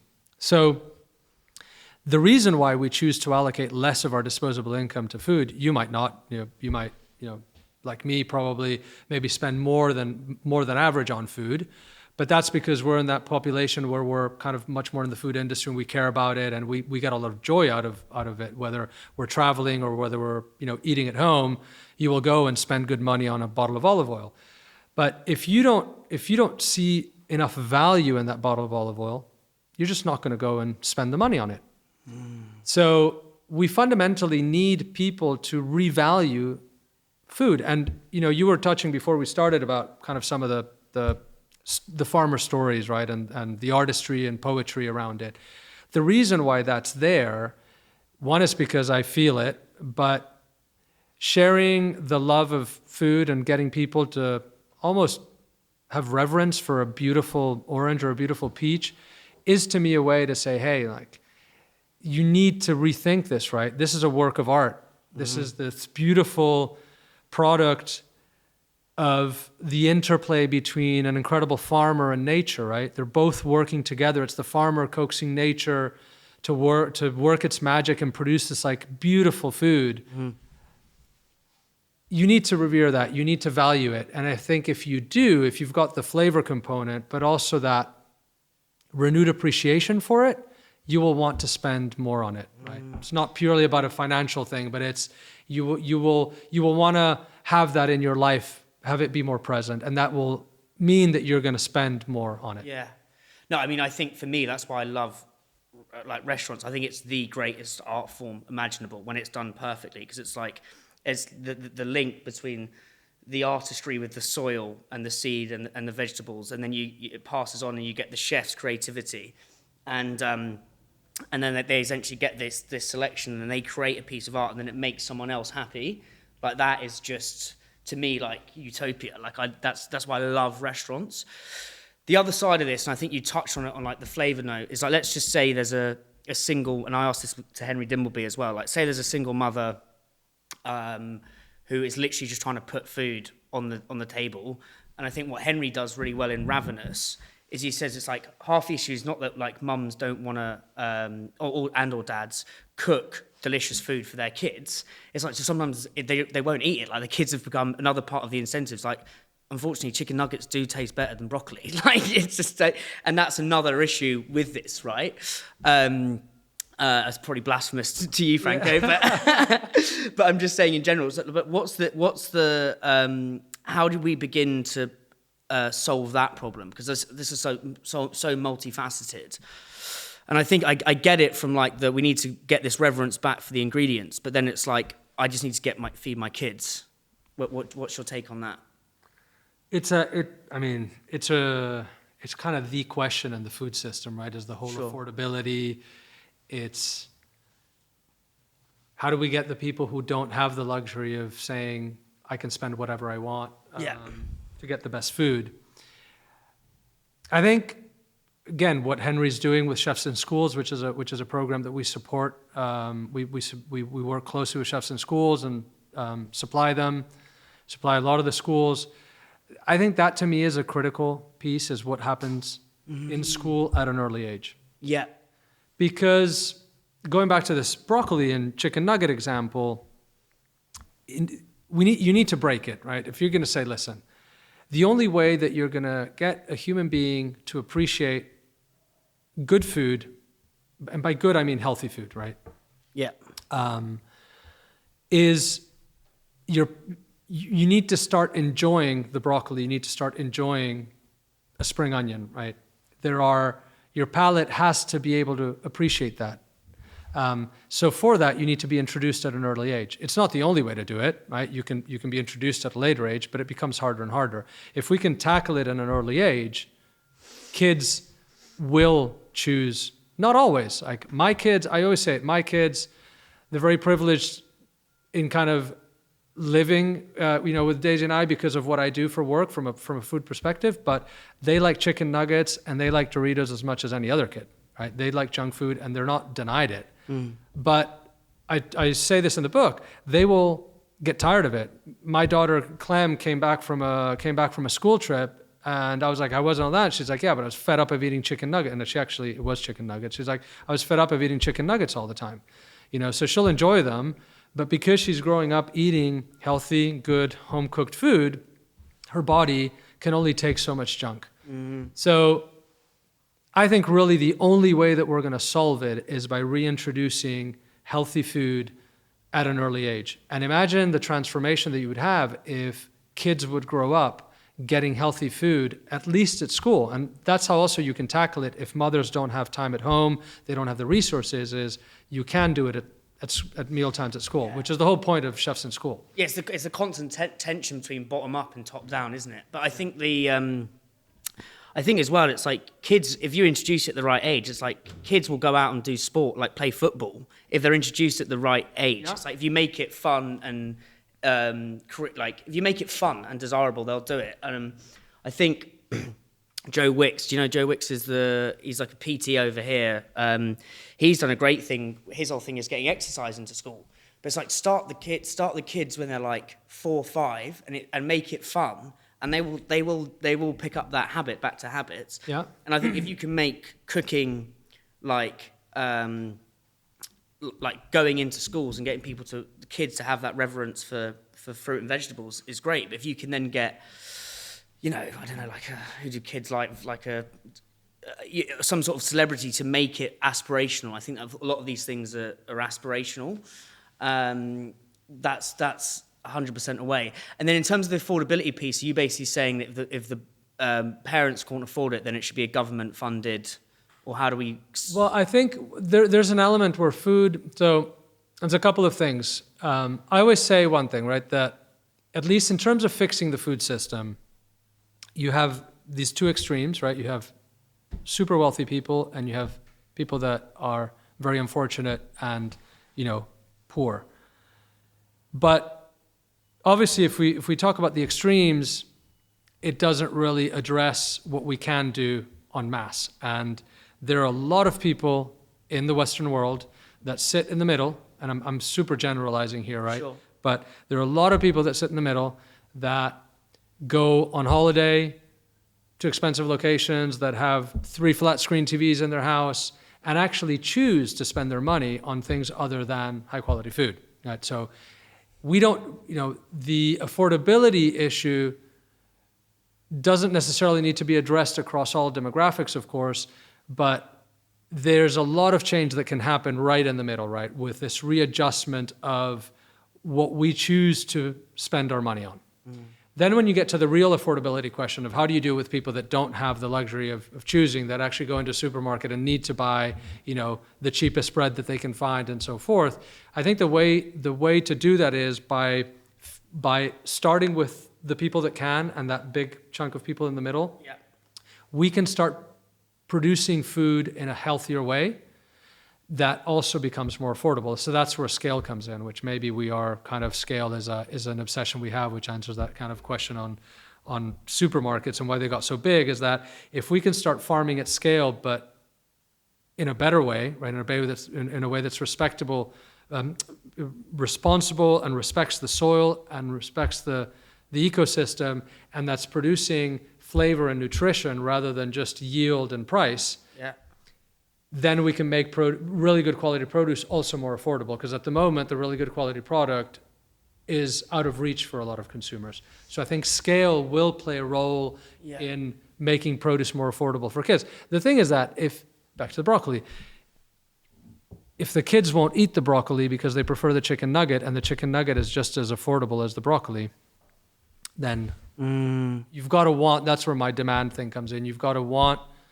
consumers to want the broccoli, right? They've got to be asking for it. That's where you talk about flavor. Like that's the kind of from what I picked up of the book, is your kind of the thing that probably is running through this whole conversation, right? From the mangoes in Egypt right at the beginning to all your cooking.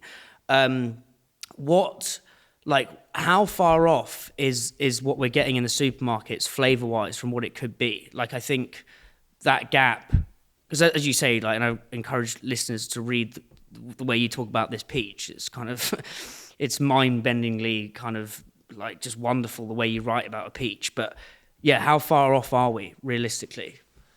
I'd say we're probably at 20% of where we could be on average, 30% in terms of flavor, if you were to, where we are at the supermarket and what the ultimate could be. Yeah. And then how do we begin to get on the scale route, like say we get it from 20% to 50%, right? Because I think another thing with change is theoretical perfect versus adjacent possible. This is what Rory Southern talks to me about. So like theoretical perfect is what we were going for. Yeah. But like realistically, it's the adjacent possible. So this is the kids, let's eat broccoli versus chicken nuggets. Yeah. Same with alcohol-free booze, right? So theoretical perfect is everyone stop drinking, and you're going to drink Lucky Saint, and you're going to drink alcohol-free, and you're going to do yoga and feng shui and all that shit, right? Fucking boring life. Yeah, fucking boring life. So that's the theoretical perfect. Adjacent possible was probably what I do, which is zebra stripes. So I'll have 3-4 pints, and if I'm feeling a bit like I need to parachute in an alcohol-free, I will. And that's the adjacent possible. I like that. I haven't tried that. Yeah, it's good. It's zebra stripes is a great way if you want to get a bit twisted, but also be able to speak to your grandma. But what is that with the quality of food? Because as you say, we're at 20% now, which is the sort of where we're at. 100% is being able to eat delicious produce like this. How do we get it to land somewhere here, which is maybe 40-50%? Does that make sense? Yeah. And how do we do that at scale? Because you know, we're in this wondrous part of London, which is very sort of foodie centric and with amazing stores, but not every, you know, Tom, Dick and Harry can come here. Does that make sense? Yeah, yeah. I think you've got to, it's small steps, right? Yeah. It needs to be demand driven. So if consumers, I use the extreme example, right? Yeah. If everyone stopped buying strawberries in December, supermarkets wouldn't stock them. There would be no demand for them, right? So we wouldn't be, it would just be as simple as that. If no one's picking them up, they would not stock them. There wouldn't be farmers farming them year round.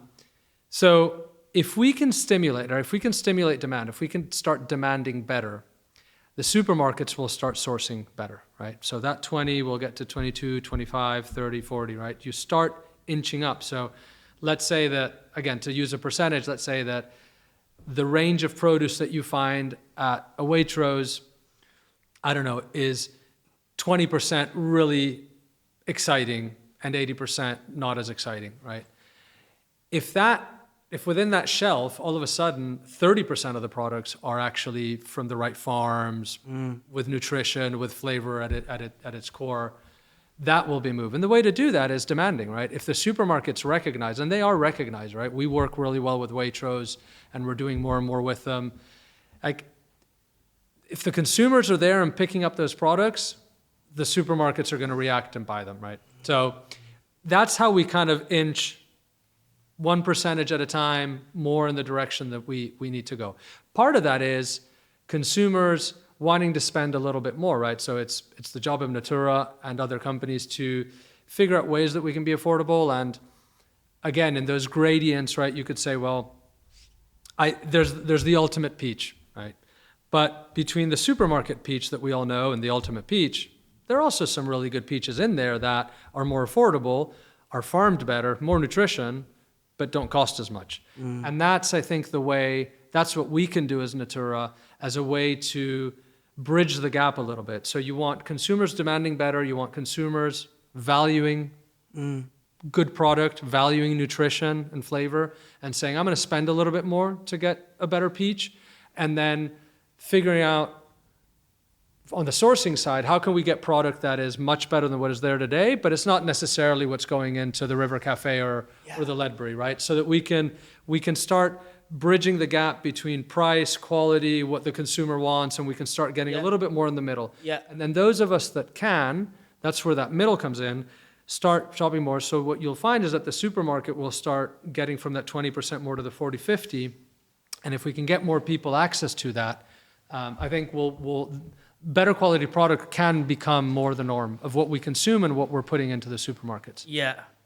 It's also like, I think the role of the chefs now, and I think you talk about this in the book, but like chefs now, who was it? I think someone said that 2011 was like 1962 for music. You know, so 1962 post-war, you got the Beatles, that changes music. 2011 was that for food, because you get a melting pot of street food markets, basically meaning anyone could try, and it was very easy to start something. Yeah. Social media, sort of people posting, like the role of the chef. I mean, Bourdain was doing this many years before anyone else, but the sort of the rock starification of chefs went through up. Now these are the high status, high aspirational people.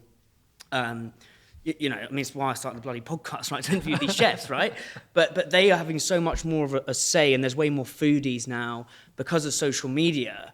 And it's like, if you get the social media, the chefs as sort of like the beacon of this is how we do things, plus the consumer demanding it, then it does, as you say, we begin to nudge from the 20% peach to the perfect peach.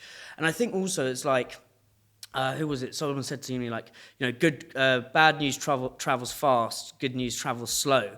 And I think actually, if you zoom out again, it's like the supermarkets now are nowhere near perfect, but they're way better than they were 20, 30 years ago. Like if you go into a supermarket now, like completely, it's still, we are actually moving in the right direction. I don't think it is all sort of doom and gloom. Do you know what I mean? Not at all. I think it is changing. I think everything that you've said, I totally agree with.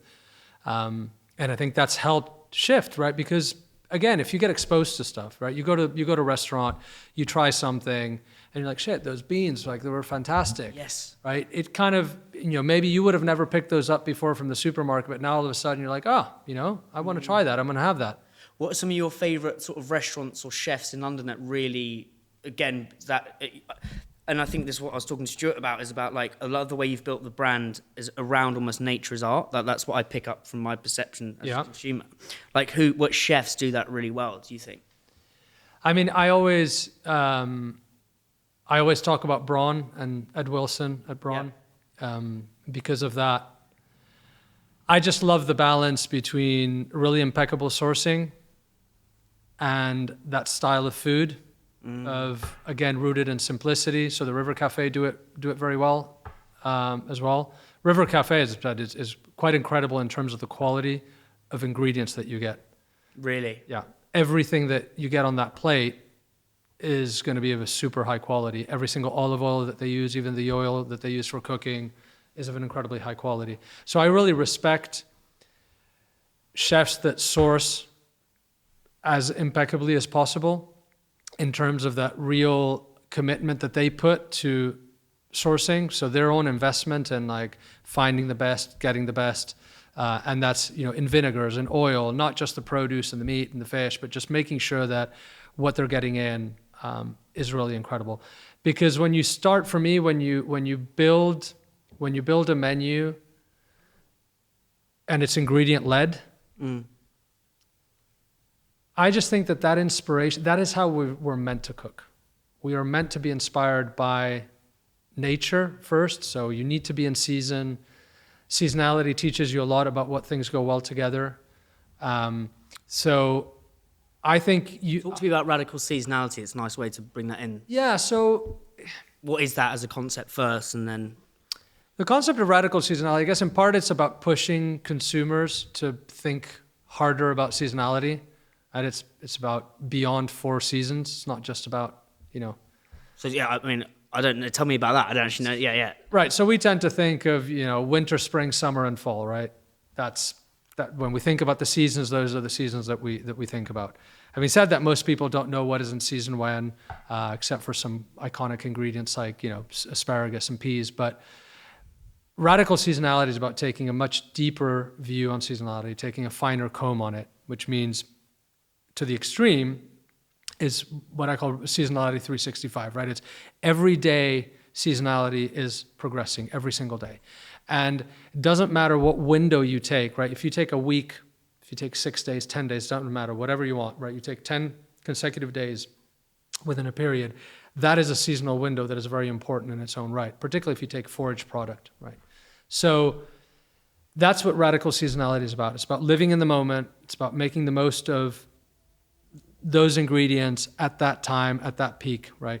And we build in early peak late, which is a Japanese concept of seasonality, into it, which is called early peak late. Early peak and late, right? I thought that was I thought you said some Japanese word like origato. Yeah, sorry. Early. I wish. Yeah. That's my dream, is to learn Japanese. Yeah. So early peak late. Yes, okay. It's how a product travels through the season, through its own season, right? Right. It's nothing to do with like winter, spring, summer, and fall, but it's like you've got this variety of plum, like you've got a Reine-Claude Doré plum from the south of France. What is its season, and how does it navigate through that season, right? So if you were to plot all of these products, right, when it goes in early and peak and late and how it kind of disappears, you were to plot those. If you take a 10-day window, obviously, nature moves, so seasons vary year on year, but if you take a snapshot, you'll find that there's all of like these products that are overlapping. Some of them are just getting into season, when some of them are coming to the end of the season, some are at peak. Cooking with that is the best way that, for me, you can express that creativity and that artwork, right? Is letting nature first guide you, and then on the back of that, inspire. The polar opposite is for you and I to sit here and say, hey man, let's think about a dish. I really like the flavor of passion fruit and I don't know. I love the flavor of passion fruit and raw fish, right? It does go very well together. Let's do a dish around that. We'll bring in, I don't know, what passion fruit goes well with, I don't know, with some citrus.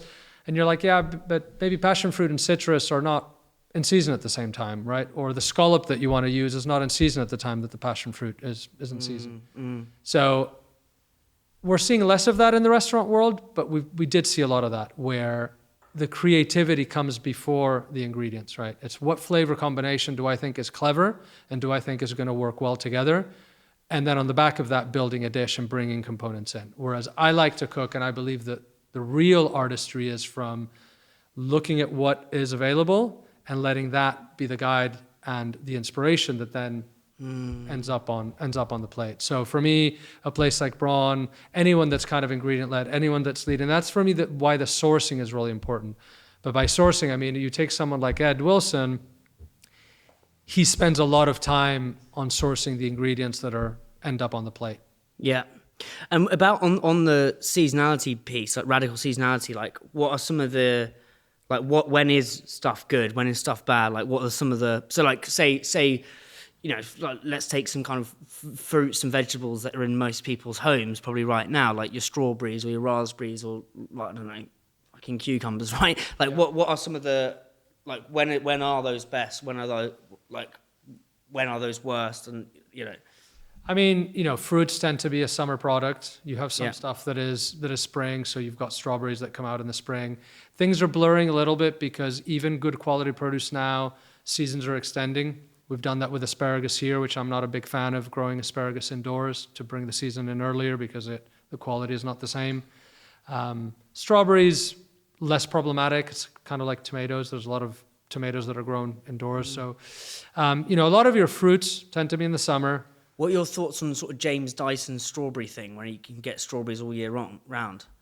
I haven't heard about what. You know James Dyson, the Hoover. Yeah, the Hoover guy. Yeah.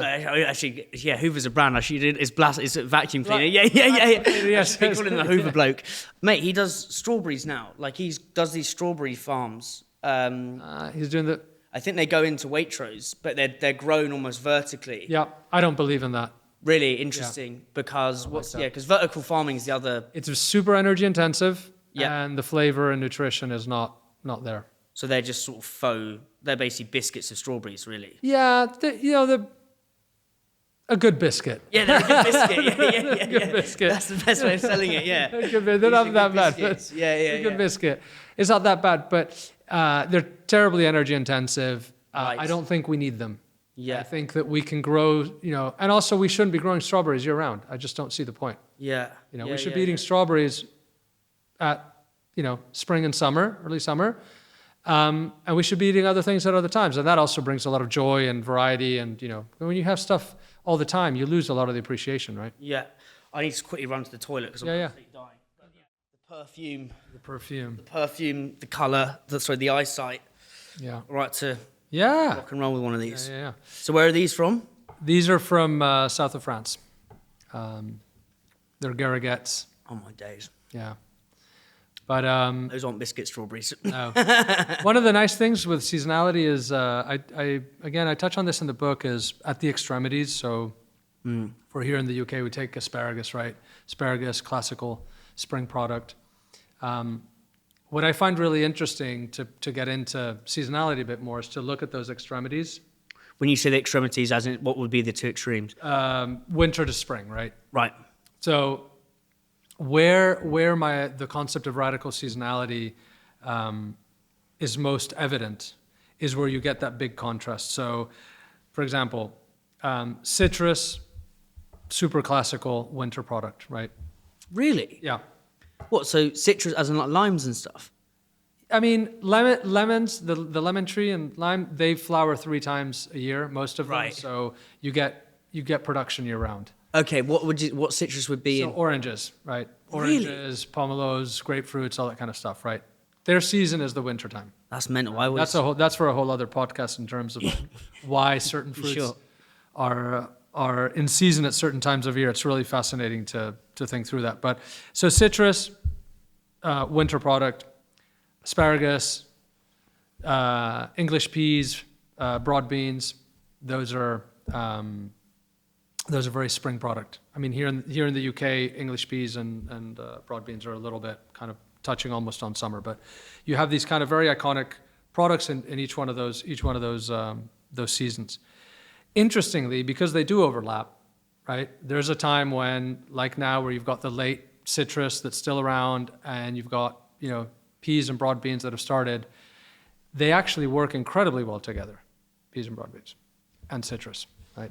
So I find that that is a great time to get people to understand seasonality a little bit better, is that you can demonstrate that what's really important is not so much whether something is winter or fall or a summer product, but is what is that variety of citrus that you're eating? Is it more of a later variety? When is it in season? Does it happen to be in season at a time when some of the early spring products are coming in? I mean, it's like, wild garlic and orange goes really well together.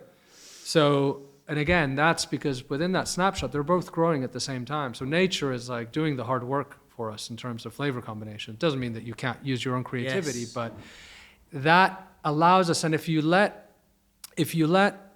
the seasons guide your cooking, particularly with people that want to get more into cooking or find it a bit difficult, like I don't know how to use something or what to do. Like for me, simplicity is the best way to go about cooking.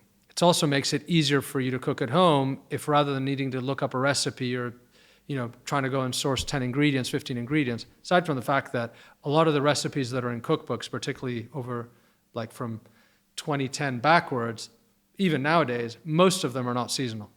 Some of them are, but there are a lot of recipes out there that are not seasonal. Really? Yeah. So we almost need seasonal cookbooks. Yeah, there are a couple, but you'll find it. I mean, I know, but I'm thinking of like, Yeah, you do like need- how do we, back to the sort of the kids in the school and the consumer piece. yeah. It's like we need to actually get them cookbooks that are based on seasonality. Like that's that's the educational piece. What's cooking taught you about brand building? What cooking taught me about brand building? Are there any parallels there? It's a lot of trial and error. Trial and error, interesting. A lot Yeah. of trial and error. You need to get good at it. Yeah. That's for sure. Do you know William Kendall, who did Green and Blacks? He introduced me to... No, I know Green and Blacks, but I don't know. So he does, I mean, you should definitely meet him. He's good friends with Henry. But I asked him that question because he's really invests a lot into these soil businesses. And he was saying, it's all his sort of parallel between cooking and business was like constraint equals creativity. So like if blueberries are in season, that's the only thing you can get is blueberries. You're going to find a way to do something creative with it. And I think there's something in that about like the trial and error and the creativity and constraint in the produce forces you. There's something beautiful about constraint in business, I think. Yeah. Constraint is fundamental. What do they say? Constraint is the mother of innovation. Yes. Yeah. What, so when you're in New York, like, because you live in New York now, right? I do, yeah. Yeah. One thing I think is fascinating with yourself, Franco, is you're in so many different countries. Like, how is each, so London, New York, Melbourne, Copenhagen, are you in Miami as well? Paris and Miami. Right. Like, how is each individual city's food system slightly different with their problems and stuff? There's a lot of similarities. What are the similarities to start with? Well, take the industry, for example. There's a lot of overlap of chefs. Chefs move around a lot. Chefs have moved from New York to Miami quite a bit. You get people moving from, London to Melbourne. So obviously Instagram, social media, the world is becoming smaller. So, you tend to find a similar style of restaurant that connects with us in any of these big cities nowadays, because they're all quite international in a way. So you will always find these ingredient-led restaurants that are focused on sourcing, on quality, on freshness of product, on simplicity on the plate, and so forth. Chefs also work in very similar ways across regions, like the way that kitchens operate, very similar. There's some nuances and habits of how kitchens buy in a city like New York versus Miami. Seasonality plays a role. So, Miami has very different weather to New York. Mm-hmm. So those things do play into the differences of what's relevant at any time of year. So what's relevant in Miami might not be relevant in New York at the same time of year. Mm-hmm. So the biggest difference is in tailoring the product range to the let's call it the seasons or the weather in that particular region, in that particular city, and how chefs cook in that city. Okay. Because French chefs in Paris lean in more on French product. Let's not call it local, because local can mean a lot of things. They will lean heavier onto French product than, say, Miami chefs will lean onto, US product.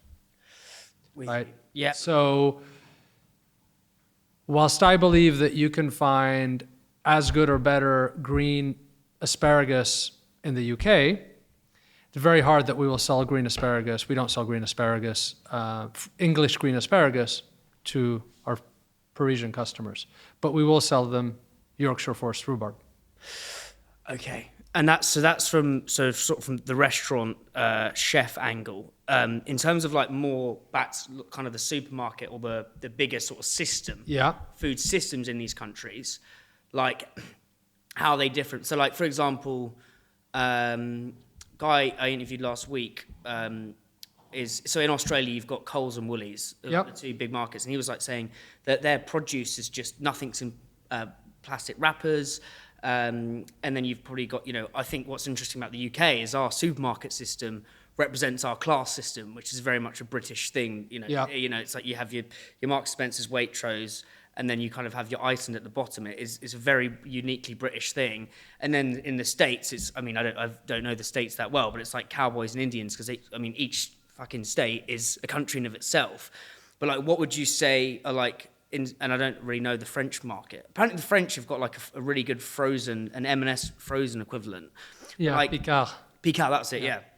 What would you say are the sort of where the system's fucked with everything we've talked about? Like, what are the countries where the problem's really hard? Or like, what are the differences? Does that make sense? Yeah. So, if it's all cultural to me. Okay. Countries where food is a really important part of culture. So let's take France, Italy, and Spain, right, close to home here. The supermarket world over there, particularly as you move out of the cities, can be quite exciting. Like, you can go to Tuscany and go to a local supermarket and you'll find, Roman courgettes with the flour still on at the supermarket. Yes. You'll never find that anywhere in the entire of the US. I don't know how many supermarkets there are in the US, but there are tens of thousands. You will not find they call them zucchinis there. You will not find a zucchini with flour in any supermarket, right? So why do they call it zucchini over there? And I don't know. yeah, and what's the other one? Cilantro. Yeah. Coriander. Yeah. I've always thought that, yeah. And eggplant. Yeah, aubergine, isn't it? Aubergine, yeah. Do you have to change the brand names when you're selling? Yeah, there we go. I bet that'll wind you up. So that's so interesting. So it's cultural. I think it's a very cultural thing, and because there's the demand for it. Because the demand is there, so the supermarket in Tuscany will go and source from some farm, and those regional supply chains are connected. So the US is also no plastic like Australia, right? So all the produce is out. Really? Yeah, big piles, but obviously super industrial. Yeah. It comes from these mega farms. Most of it is coming from mega farms. Whole Foods Market is, of the large ones, the highest quality, and you do find some that 20-30% is there, right? That we were talking about. You do find, I've bought some really good cherries out of Whole Foods once. You do find good stuff there. But the US is such a big country, they move, the volumes that they move are so massive. Just to give you a sense that the consumption of avocados in the US, just on Super Bowl weekend, equals the total production of avocados in South Africa. And South Africa is one of the world's leading producers of avocados. They're probably making it for their guacamole for their Doritos, aren't they? Exactly. That's such a beautiful juxtaposition, that. Yeah.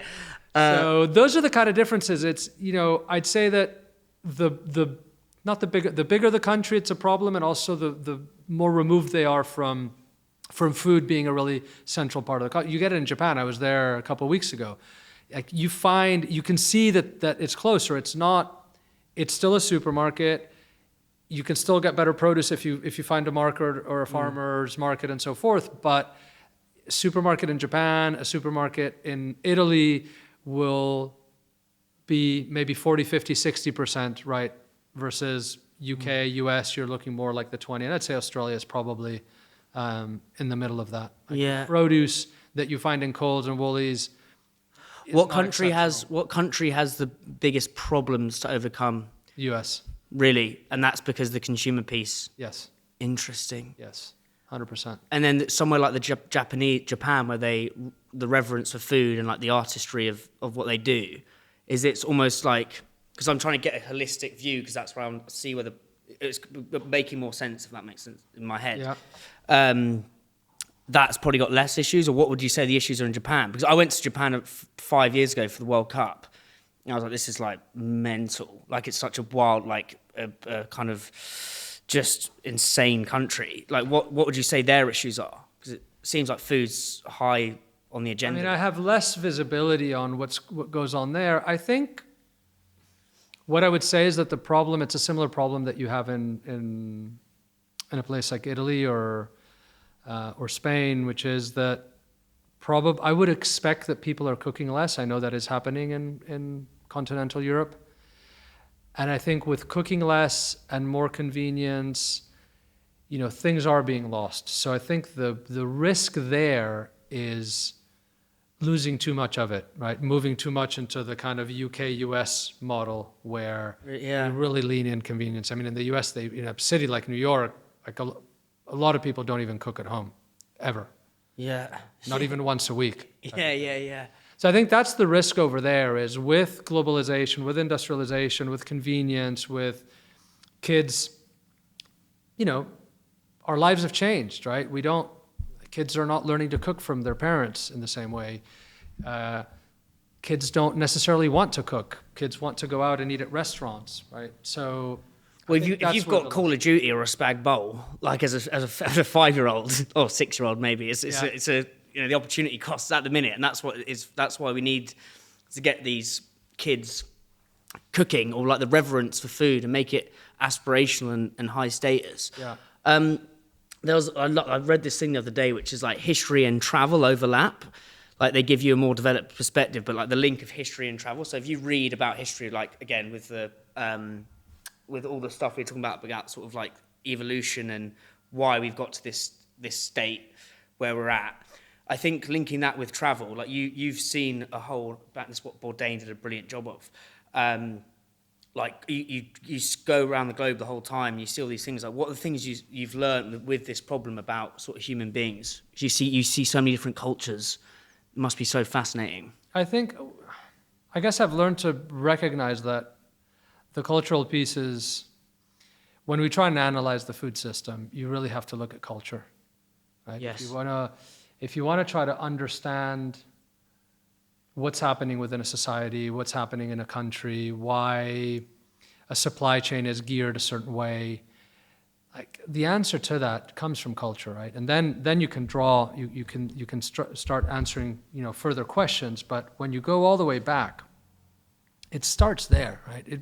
Why is that courgette with flour available, right? If you go to a supermarket near Chianti, well, because there's demand for it, because there's consumption. But why is there demand? Well, because what's the history of that? What's the history of that? Well, it's because people cook with the flours. And why is that? Well, because that is still maintained, and there's still enough people cooking with the flours so that they demand it, and there's a market, and there's a farmer growing it, and it's because of that. But you go to the Midwest of the U.S. and they've never cooked with a courgette flour. And what's the history of that? Is that because? I think there are certain societies where food is more prominent, and there are other societies where food is just not. Culture is made up of what? Language, food, habits, behaviors. Some cultures, food is massive, right? It's like at the center of everything. And food in the U.S. hasn't been at the center of everything. It's just not as big of a thing. What are other ways? So we talked about radical transparency. Radical seasonality. What are other ways that you think or levers to pull on to create the demand from the consumer side? Education, kids, right? I think that's fundamental because you're developing consumers with there's a conscious element to it, but again, no, you play sports, as you were saying, right? I bet you that if we were to look at the percentage of people that do sports later in life or stay active later in life, how many of them were doing sports early on in life, I think you'd find a strong correlation. I think sport's a really good link. Like, I think it's because, it's getting kids into playing sport. We basically need cooking to become like, we need cooking to become a sport. We need Lionel Messi to start making spag bowl. Yes, that's a good one. And getting the kids to it's that aspirational piece. I think so. Education. I think the aspirational piece. I think there's a nutritional piece that's coming up more and more. Right, all of the work that people are doing, Tim Spector around gut health. I think if we can get consumers, and this is actually flipping it, right? This is getting older consumers, right? You get to your 40s, 50s, and what you eat becomes more relevant. You can't handle hangovers in the same way. You can't handle, trashy food in the same way.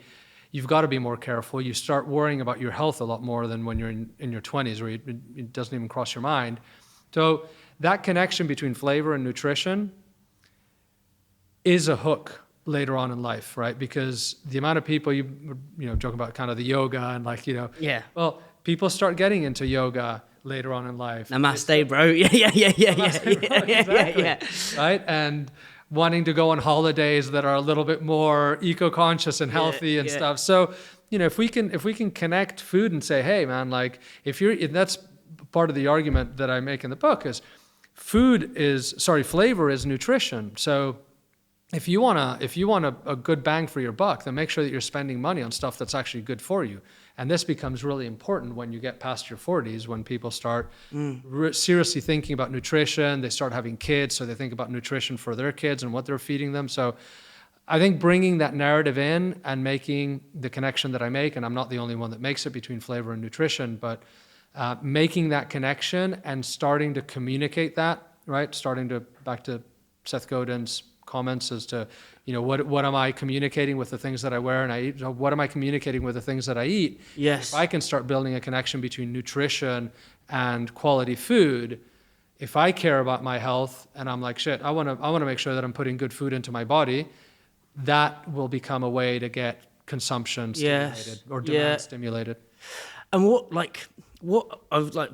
from the mangoes in Egypt, like, what is this drive? Like, where does this, like, what gets you out of bed every morning? Like to keep doing this? Do you know what I'm saying? Despite all the obstacles, all the hurdles, like, what is that fire? I love doing something that has meaning and impact and gives, real purpose to my life. And I think, leaving a legacy is something that to me is important, whether that's for the food system, for my kids, and just I want to be able to look back. It won't matter much when I'm gone for me personally, but I still want to be able to look back on life and feel that I dedicated my life, or at least the vast majority of my professional life by then, to doing something that mattered, that made a difference. And that's in something that I enjoy. Like, I love, it's the one thing I don't get bored of is produce and, meat and fish and like just eating and cooking and restaurants. Like, I just love food. So I'm doing something, in, They're curious consumers. they're curious consumers, yeah. So yeah, it's wanting to do something really meaningful with my life. It's fun. What's one sentence you'd want on your gravestone? Sentence on my gravestone.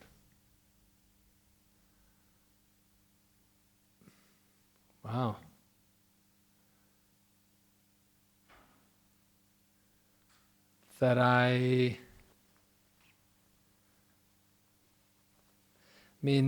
One is that I tried to leave the world in a better place. And I think one that's as equally important as a message for people is again, I go back to I did something that I loved. I did something I loved. In terms of that's what I keep reminding me with this, is like, I love, as much as this is joyous, but all the bollocks around the outside, the editing stuff, is like, drop me out. But I think that there's just something in just leaving the world in a better place. In terms of, one thing I've always found fascinating is how you've built a brand in a traditionally very B2B world. Do you know what I'm saying? Like, Yeah, it's, 100%. that's like Harvey and Brockles did that to some respects. The cheese guy, like their family friend, like that's how I got the job as the delivery man. But So not because of your driving skills. yeah. No, well, no, mate, I had to go to court. I got caught because I was probably too busy. I was too busy listening to podcasts, ironically. But yeah, definitely not for my driving skills. I actually went round. There was a McDonald's, and I basically took the van round. And you know, like the when you go into like a drive-through, it's got the height thing. Yeah. Yeah, I basically took the van in, ordered a load of McDonald's, and I've come around. It's gone. I've pulled back into the depot, and Jamie was like, "What the fuck have you done?" I was like, "The van's fucked, but I got you some nuggets." There you go, back to the nuggets. Exactly, back to the nuggets. But how have you done that? Like building a brand in like B2B is so hard, but I think it's if you get that brand, you win essentially. Yeah. It was all. I think one of the things was that building a brand was always in our DNA because we started out going to the consumer in the very, very early days. Yeah. And I've always felt that it was important. Back to a couple of questions ago, how do we get consumers, right? The way that we try and do it is we build a brand that gives consumers the confidence that, if you buy Natoora, you're going to get rewarded with flavor and nutrition, certainly flavor. And that's important, right? It's important because that's how we shop. That's our behavior, right? We look to brands for the signaling that they give to who we are and what we do. And I think that there was a need for a brand. I always saw a gap in produce kind of very early on. I'm like, there's no one that's branded produce. You have Chiquita, you have, certain single category, single product brands that we see on supermarkets, but there's no Natoora of produce, right, on supermarket aisles, except for Natoora. Yes. And the B2B brand came before, as in building a brand. As we were building Natoora within the B2B space, we still continued to build. Oh, because it was B2C first, and then, Yeah. okay, that makes But, sense. this idea of building a brand, and when we sent out a newsletter for it to have a certain style and to brand our vans in a certain way, like we've always invested. What's your invested in definition of a brand in a sentence? It's a set of ideas. It's a set of ideas and behaviors and promises that are really in the head of a consumer. I think a brand is what's perceived within the consumer, right? It's in the consumer's head. Yeah, I asked that to a lot of people who've been on the pod. Like, I asked it to Rory Sutherland, and he gave, as you'd imagine, some very interesting answer, but he linked it back to nature. And actually brands are sort of he linked us back to survival of the fittest. So the better brands and competition, you get a new brand in, another one comes in. Yeah. It's like, what does he say? Hipsters raise the ceiling, chains raise the floor. So it's like the new restaurants that come in raise the ceiling, but the chains need to come in and it makes everything better. Final question, mate, but I've absolutely loved this, is what's one truth you believe that most people would disagree with you on?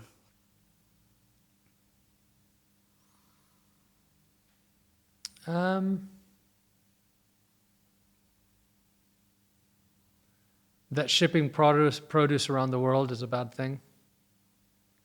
I think it's a good thing. Tell me more. Well, there are a few ingredients, few products that we ship. Forced rhubarb being one of them. That we fly over to the U.S. and then sell to chefs in New York and Miami. But the rhubarb's from Yorkshire. Yorkshire, yeah. It's the only place in the world you can get it. Yes, well, we have a Canadian farmer that grows forced rhubarb. Not nearly as good as, if you want forced rhubarb. Probably Yorkshire. Yeah. And most people believe that, shipping product around the world is a bad thing. Now, I think that if you take certain product and you look at it in isolation, you can find that compromise we were talking about where, in my mind, the benefits outweigh the negatives, right?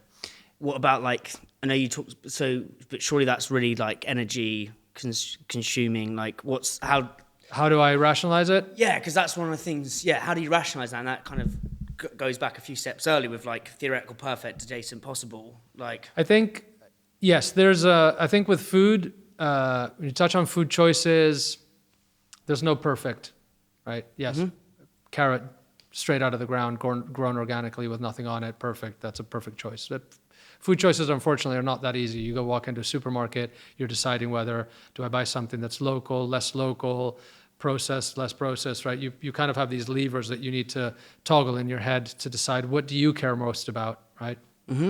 So with shipping food, you have the same toggles, right? Do I care more about preserving cultural heritage, right? This incredible product that is totally unique, that's grown by 6-7 families in the world, that's part of the richness of what makes us human, and that is part of this kind of human heritage? Or do you value food miles more, right? So these are the kind of choices. So it's not a zero-sum game. Like you've got to figure out, what do you care more about? Because expanding the market for rhubarb, as we've done, right? Robert Tomlinson, who's our main rhubarb farmer, because that's who we really started with, he's kind of known all over New York now. Really? And he's getting known in Miami, and French chefs know him. And, is preserving that product and the amount of push that we've given to that part of that rhubarb triangle, right, through the 3 farmers we work with, the growth that we've seen in rhubarb consumption, is in part because we have decided to export this product to the world. So we're broadening the market for it, which means that we are creating long-term resilience and a market for it. We're doing it at the right price. The carbon footprint of a product is about 80 to 90% on the farm. Very little of it is actual transportation. It's anywhere from 8 to 17%. So what's it on the farm? Inputs, diesel in the tractors, the production of chemicals, if using chemicals or fertilizers or whatever inputs you're putting on farm. So the actual growing process is where most of the carbon footprint sits. If there's soil disturbance and there's release of carbon, that impacts it. So really transportation is not where the problem is with the eco-worthiness of a product. Yeah. So what I believe is that when you take an ingredient like forced rhubarb, broadening the market, letting more people experience that product, creating more employment and more longevity for a product that I believe more people around the world should discover, and that we should preserve those farming techniques. If we can broaden the market by going further abroad, then it's something that we should. When you get, because I think you talk about it in the book, it's like, so say like rhubarb comes out the ground. Yeah. We'll use this as an example. How do you keep the quality high enough? Because I think that's again a science and an art, so that when it gets to some restaurant in New York or Paris or Melbourne, like it is like, is it Jack who the farmer is? Robert, sorry. Robert. Yeah, it's like it's just been pulled out of Robert's soil. Yeah. Does that make sense? So it's obviously refrigeration and good transport and moving around. Obviously, it's I want to say that 99% of the produce that we sell in New York and Miami comes from, North America, U.S., and a bit's coming from Mexico and Canada. Supply chain here, so is European. So we're not shipping 80% of the products from Europe, fresh products from Europe to the US. We have you have 3 supply chains within the Natoora world: the North American one, European one, and Australian one. Right, okay. Then there are a couple of fresh ingredients that we choose to move, like rhubarb being one of them. White asparagus from France goes into the US because we just think that they are unique enough that they fit the market, they set a point of difference, and that work. But in everything that we do, we need to look at freshness. So even when we're bringing product, from Yorkshire down here, it needs to be refrigerated. We need to make sure that it's handled correctly at the right temperature, and different products require different handling and different temperatures. Yeah, mate, I've absolutely loved that. It's been a wonderful experience. My brain's bubbling with wisdom, mate. There's just so much to take from that. But I think the main thing is flavour and consumer, and the rest will sort of slowly fall into place. So thank you. Thanks so much. It's been a real pleasure. Really enjoyed it.